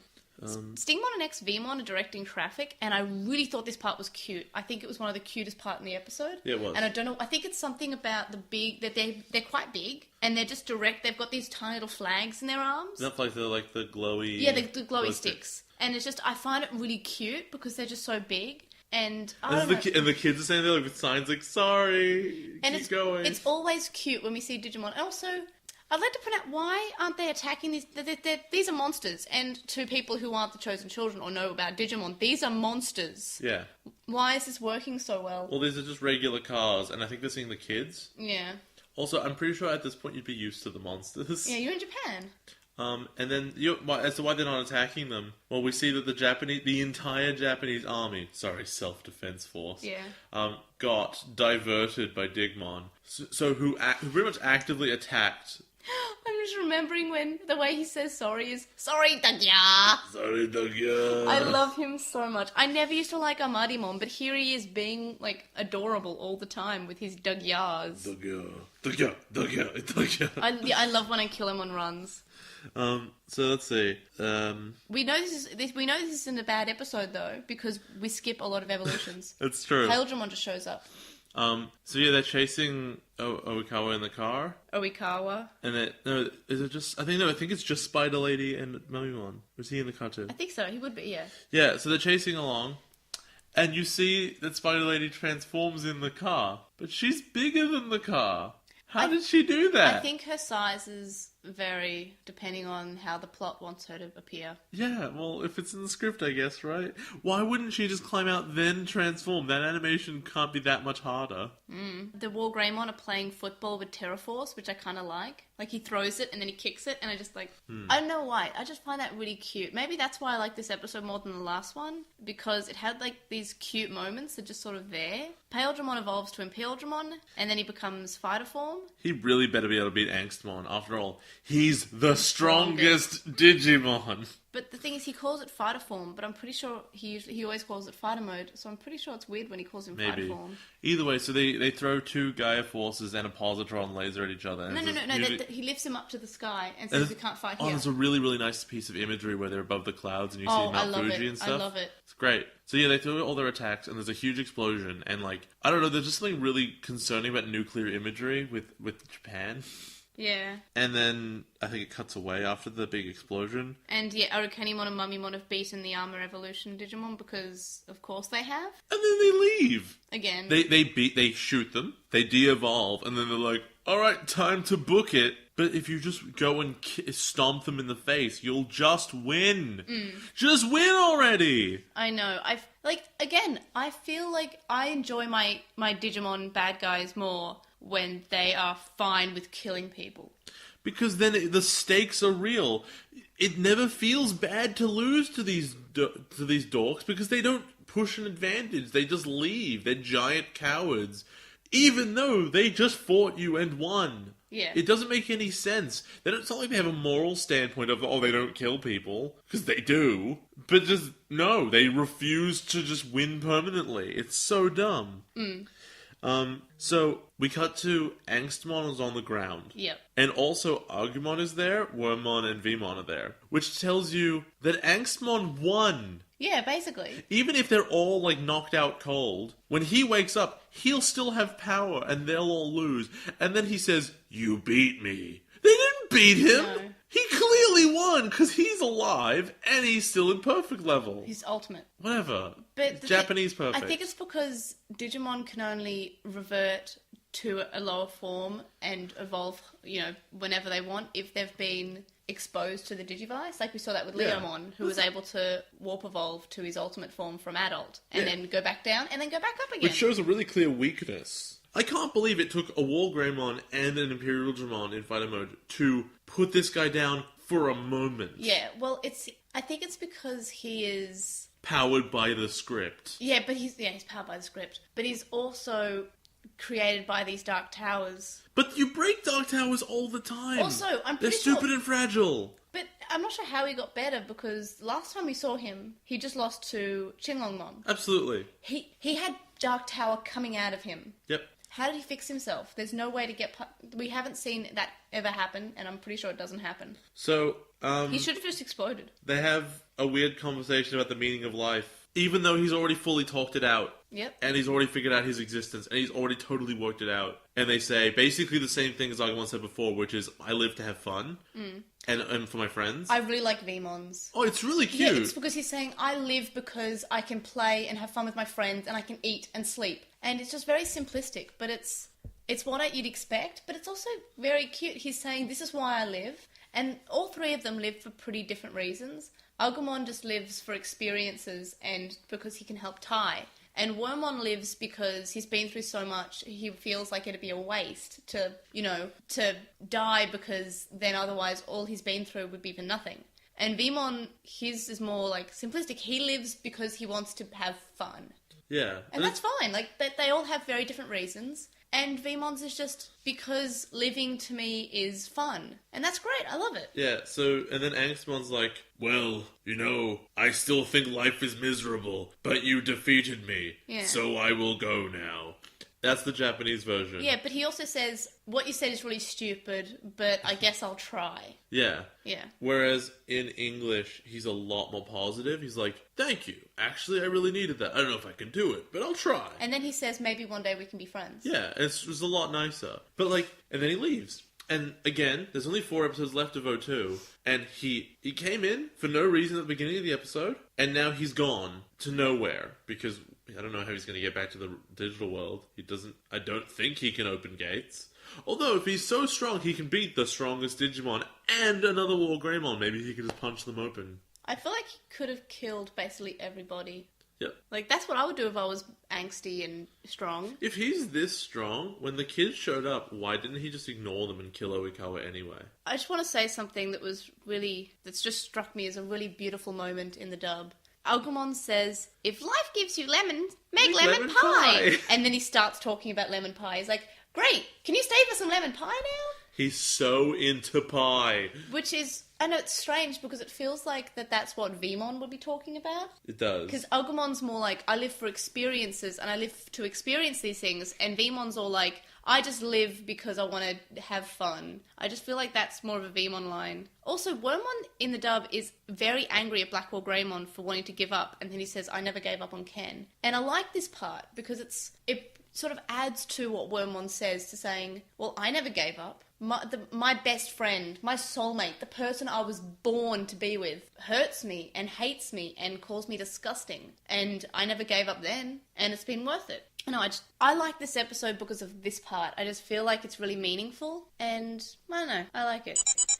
What do you think of this episode as someone who's new to Digimon? Like, as a filler episode goes, and it's like the fillerest of episodes, it's fine. BlackWarGreymon has always had problems, so this isn't unique to this episode. And I'm glad that we're like done with him now. I can't imagine him coming back. Yeah. I already really couldn't imagine him coming back. And when I said in the synopsis, like, it's so weird, and it's so like, it feels like the writers went like, why did we introduce this Wargreymon if we're not going to have it fight actual Wargreymon? And they go, oh yeah! And they just made an episode about it for no reason.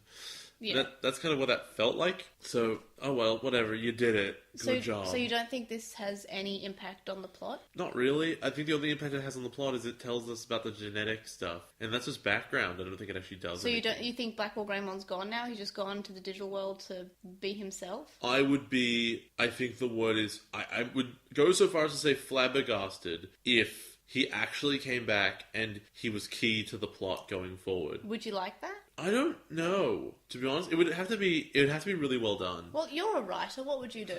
Okay, so here's the problem with this is that, like, he's not that interesting a character, and he's resolved his own story twice. Now, I would understand if, like, in the last episode, he, like, came back and, like, he tipped the balance into the kids' favor in some manner.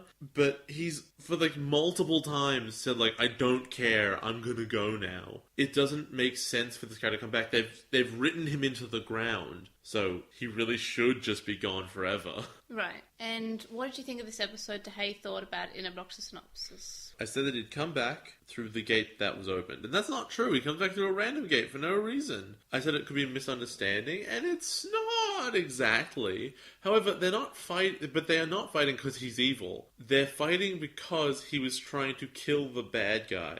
So it's a little bit. It's not exactly. They do understand what's going on, but it is not like a clear-cut fight in any way. Right. Tai doesn't know, and they make him fight. Well, no, Tai totally knows what's up. Definitely a filler part of the arc. That was true. And I said, what do I mean don't care? Oh. You don't care about Wargreymon. I don't. You don't care about BlackWarGreymon, you don't care about Wargreymon, you don't care about either of them. I mean, I care about regular Wargreymon, sure. Yeah, I don't care about this fight. Yeah, I think that's what you meant. I think you meant that you don't care about the fight. And I think one of the problems with that is when you're really, really heavy into this shonen trope of who can hit the other person the hardest. Again, as opposed to your let's solve the problem in a creative way, it's let's hit them the hardest. You're really, really reliant on this really nebulous idea of just how strong are you punching him? And how many punches can you take? Because it's meaningless. And it's really shown at the end when BlackWarGreymon wins after taking devastating moves from two guys who should be at least equal, if not stronger than him. Somehow he ends up winning, and then it goes, I am defeated. And you go, how can anyone get invested in this fight when they don't know what's going on? The thing is, when he was to show that he's most certainly defeated was after the Chinglonmon fight when he had all the Black Gear parts showing. Yeah. Not Black Gear, Dark Tower parts showing. And it's just, we didn't see any Dark Tower appearing from, his ribs or anything. Yeah, he wasn't damaged in any way. And he wasn't fuzzing. Like, when we see, a Digimon dying, they usually, fuzz up, or if it's a Dark Tower Digimon, we see holes in them. where the Dark Tower shows, and it's That all would like have black. totally solved that, And yeah. that would have, I would have believed that he lost. He's in, like, that's what happened with the Qinglongmon fight. He was basically going, like, flying to the sunset, screaming in agony because he had parts of his body exposed. What he should have had right at the end here, he should have had a giant, like, hole in his chest, which he was, like, just holding. He's like, yeah, I think you got me. And yet, bits of Dark Tower, like, coming out of that. And he's gonna be like, you know, I think you might have a point. Yeah, but instead, he looked as strong as he did. He was able to fly off without, you know, looking like in pain. So just, yeah. This is a very wrestling moment, actually. He's not selling. He's not selling at all. He's not making he's not jobbing well. He's not putting them over Yeah, at he needs all. to put the other guy over better. Impildramon is the top face in this company. You can't bump for Qinglongmon the same more than you'd bump for this guy. Yeah, Impildramon should be much stronger than Qinglongmon, because He's the strongest one there is. He's forever the strongest, and Submarimon's the best under the sea. Put Impildramon Dragon Mode under the sea. He's still the best, but he's not as good as Submarimon. What about differences? What differences did you notice? Besides lemon pie, which was my favourite part, but also my least favourite part, because Agumon shouldn't have said it. I think it's fine. He's always been a food guy as well. What did you rate it? It's like a 5. I gave it a 6. You rated this better than the other episode, but the I other liked episode it actually better. progressed stuff. I know, but I liked it. But yeah, continue, sorry. There wasn't a lot. Let's see. The kidnapped kids' parents were worse. Mummymon talks in his sleep because comedy. There's a line, I can't remember how it was delivered exactly, but it's like, be careful, BlackWarGreymon, you can't let him win. Yeah, he's turning his DNA into data. I think he's just more clear about it. And specifically, like, the philosophy element, it's more clear, like, why he thinks there's something wrong with Oikawa and why Oikawa gets, like, offended. Yep. But beyond that, it's pretty much the same. Yep. See, I didn't feel like there were too many differences in this episode. I don't like Angsmon, he's so boring. I liked it. He feels like a pet project of one of the writers, and like, what if there was a BlackWarGreymon? And what if he was an emo? And he's like, yeah, and all those writers are like, why? That doesn't actually sound that interesting. He goes, no, it would be so interesting. And then, like, we got to the end of the season, he goes, but he has to fight Wargreymon. And they're like, what? Yeah, remember the BlackWarGreymon? I was like, no, stop, we don't want him. But this is my episode, I can do what I want. We'll just bring him through a portal for no reason, and then they'll fight, and then he'll leave. So we have 4 episodes left. Yeah. So that's basically 2 weeks. Do you think that there are going to be any big reveals or any big important things that make you say, like, make you forgive 02 for all the negative episodes? I don't think it's possible. There was a thing I said once about How I Met Your Mother, which is the last episode absolutely has to justify the reason this took 9 seasons. Otherwise, it is the worst show of all time. And it does do it. And I couldn't believe it because I thought about it and I go, that's really good. Yeah. People didn't like it for whatever reason. I liked it. Because it wasn't, I don't think it necessitated 9 seasons. Because obviously it's just a show that was popular enough that it I expanded. believe it would have been like 3 seasons if it wasn't as popular. But you know what? It did what I wanted it to do. And that's good enough for me from like a writing perspective. For this, it's a 50-episode show with a lot of problems. And not enough time to explain all of the weird stuff that went on. It needs to explain the weird seed in Genai's back. Never gonna happen. No, nothing explains that. Now that I know that you think that the Dark Seed came out with the scanner, and I know might have forgotten. didn't, I might have forgotten. I'm pretty sure that has to be covered. Yeah. They have to cover what the Destiny Stones were. They have to cover what Qinglongmon's Digi-Orbs actually are, and where he went. If he ever shows up ever again, he probably will in like the last episode. There are 3 other Holy Beasts. Whatever happened to them? Is Daemon gone forever? Are they even going to talk about it? Because he just really showed up out of nowhere, and it's not really clear how powerful a bad guy he was. He was clearly one of the most powerful beings in the digital world. He's an ultimate, so... But he can rip open digital portals at will, and if he doesn't come back, then what was he there for? He served no purpose whatsoever, because it's not even like he stopped Oikawa opening a portal, because he couldn't! Do you think Daemon's going to come back? Like, I don't think so, because if Digimon comes back, then Daemon's coming back, and if Daemon comes back, he'll be the focus. There's not enough time. There's just not enough time. There's only 4 episodes, which, I mean, it's 8 episodes from our perspective, but it doesn't double the amount of plot. There are 4 episodes, yeah. And just, there's so many disparate elements of this show that make no sense. Like, the genetic the genetically created Digimon? Are they ever actually going to explain how that works? Are they going to explain Oikawa or what his plan actually is? Is he actually a Digimon? Maybe. I don't think he is. But what if? And just, there's so many problems. And I don't think they can possibly answer them all, because they have to introduce weird new plot elements. Also, is BlackWarGreymon ever going to come back, or is he just gone forever? If he's gone forever, what's he doing? He's building houses in the digital world. Yeah, like, whatever. And just, there's so much weird stuff. And I know that the last episode, if not the whole thing, at least a chunk of it deals with the future and just, like, as an epilogue. I'm aware of that. Speaking of which, because you have been spoiled that there is some sort of epilogue, Yeah. when we watch that episode, I want you to pause when it gets to the part where the epilogue starts, Yeah. and we're going to record a quick, what do you think's going to happen? Isn't it just Obnoxious Synopsis for that? Yes, but I want to have a special... between... to put in the episode during that time, just so we can compare that, because I think that'd be quite interesting to listen to. The one thing I know is that apparently Yoli's really disappointing. Only because I haven't shut up about it for 15 years. I remember with whatever happens to Yoli, I looked at my mum and I said, Mum, I hate Digimon now. I wish you'd stuck with that. And my mum agreed. Oh my god. Yeah, I'm just saying this now, 02 was my favourite season. It's not anymore. I have no idea why. I think it was because the D3 Digivice was basically my first Digivice, and I had such a connection to Miyako, and I feel like she probably shaped how I turned out. But now, after watching it... It's so bad! Yeah, after watching it and look, it's easy to like something if you don't think about it. But if you think about how bad things are, it's not bad. It's not it's really bad! Okay, but this is probably one of the worst Digimon seasons, and I feel like a lot of people don't think it's terrible, like as terrible as it is, because of nostalgia. I think that... I mean, I like Tamers. I do think it's slightly overrated by the fandom. I think Frontier and Savers are great.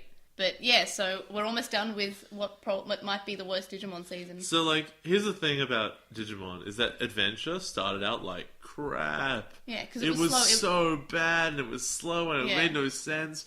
But then it kind of got into its stride, and its biggest strength was its character development, and it did a really, really good job of that. Yeah. And I began to enjoy it, and the writing started to get better, and the bad guys started to be more effective. Because every character, besides I guess Yamato, kind of grew up as a character. Yeah, and even the worst villain, Vandemon, was kind of surrounded by like, oh, they're in the real world now, and the things are different, and that was interesting. And had really interesting henchmen. Yeah, but then you kind of get to this season, and you had a really good idea, which was the Digimon Emperor, and then it sort of ended, and then like that's one big arc, and I go, okay, all right, you did it, and that's actually fine. If that was the entire season of 02, it would be pretty good. Yeah. And then it's gone to this, and just it's so boring, and it's so nothing.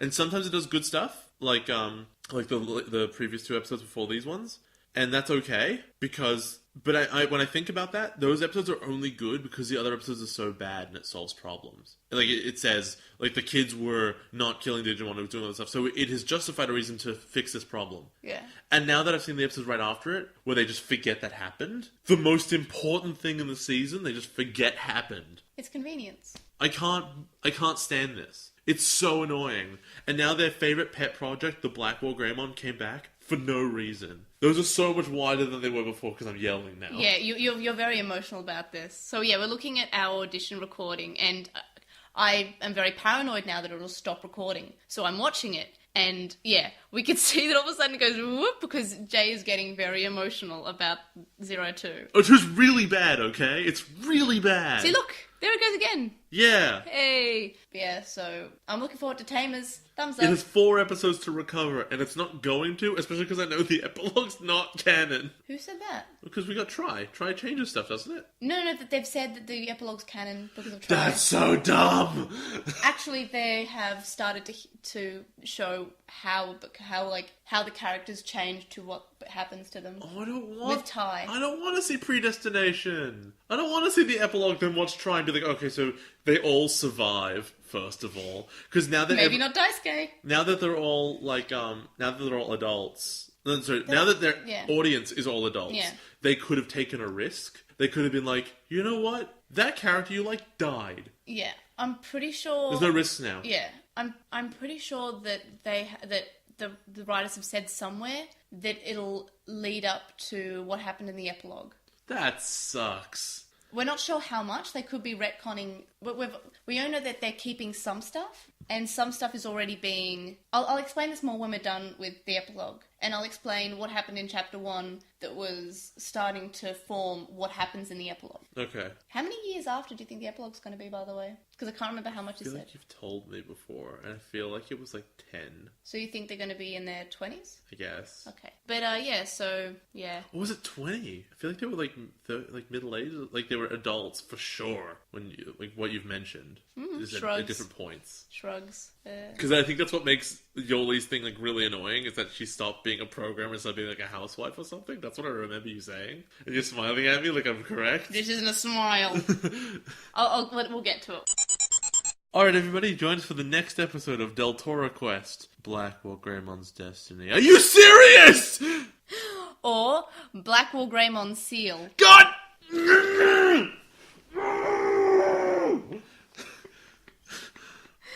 And Oikawa Shame. Or Terror. So Jay's gonna watch the English versions of... God! No! You can't swear. I have to censor that. Enough! God damn it! So I'm going to make Jay watch the English episodes first, for reasons in the second title. Show notes are linked in the description, and I forgot to mention this earlier, but we did release part 3 of the board game video, and I think that's what we're up to. Part 4 it will be coming out this weekend at some point. So if you want to contact us to stay updated, you can email us at LostinTranslationmon@gmail.com.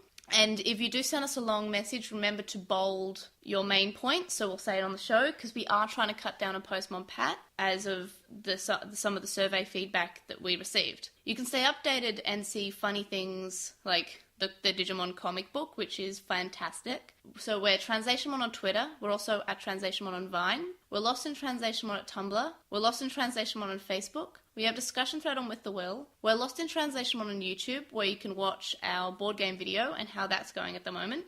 We'll have a Reddit thread on the Digimon subreddit, which will be linked in the description. You can comment on this episode on SoundCloud. You can message us on SoundCloud. And we'd really super appreciate it if you reviewed us on iTunes and Stitcher. And thanks to our Patreon supporters, Stevie Patamon, who is Steve Emon on Twitter. And they host a podcast at the moment with another Patreon supporter, Sam Krieger. And it's called the Moncast, and they talk about Pokemon and Digimon. And they just released episode 2, and it's still really good. So you should listen to that if, the episodes aren't too long, so they only take like half an hour. And we'd really appreciate it if you check them out. Wu Qinglong on Twitch, which is twitch.tv/WUQINGLONG, Metal Marmimon, Joe, Penguin Mage, Anime Guy, who you can follow on YouTube, Anime Guy Kurosaki and then the number 1, Chuckmon, Ishpol Banboa, Hiro Alato, who is Hiro Alato on Twitter, Jason Morosky, and Matika, who is Frost Mr. Ajik on Twitter. And we'll see you guys next week, and Jay's in the other room still screaming about BlackWarGreymon. Jay, do you want to say goodbye? I hate BlackWarGreymon so much! He's upset about BlackWarGreymon. So yeah, we'll see you guys next week if Jay survives.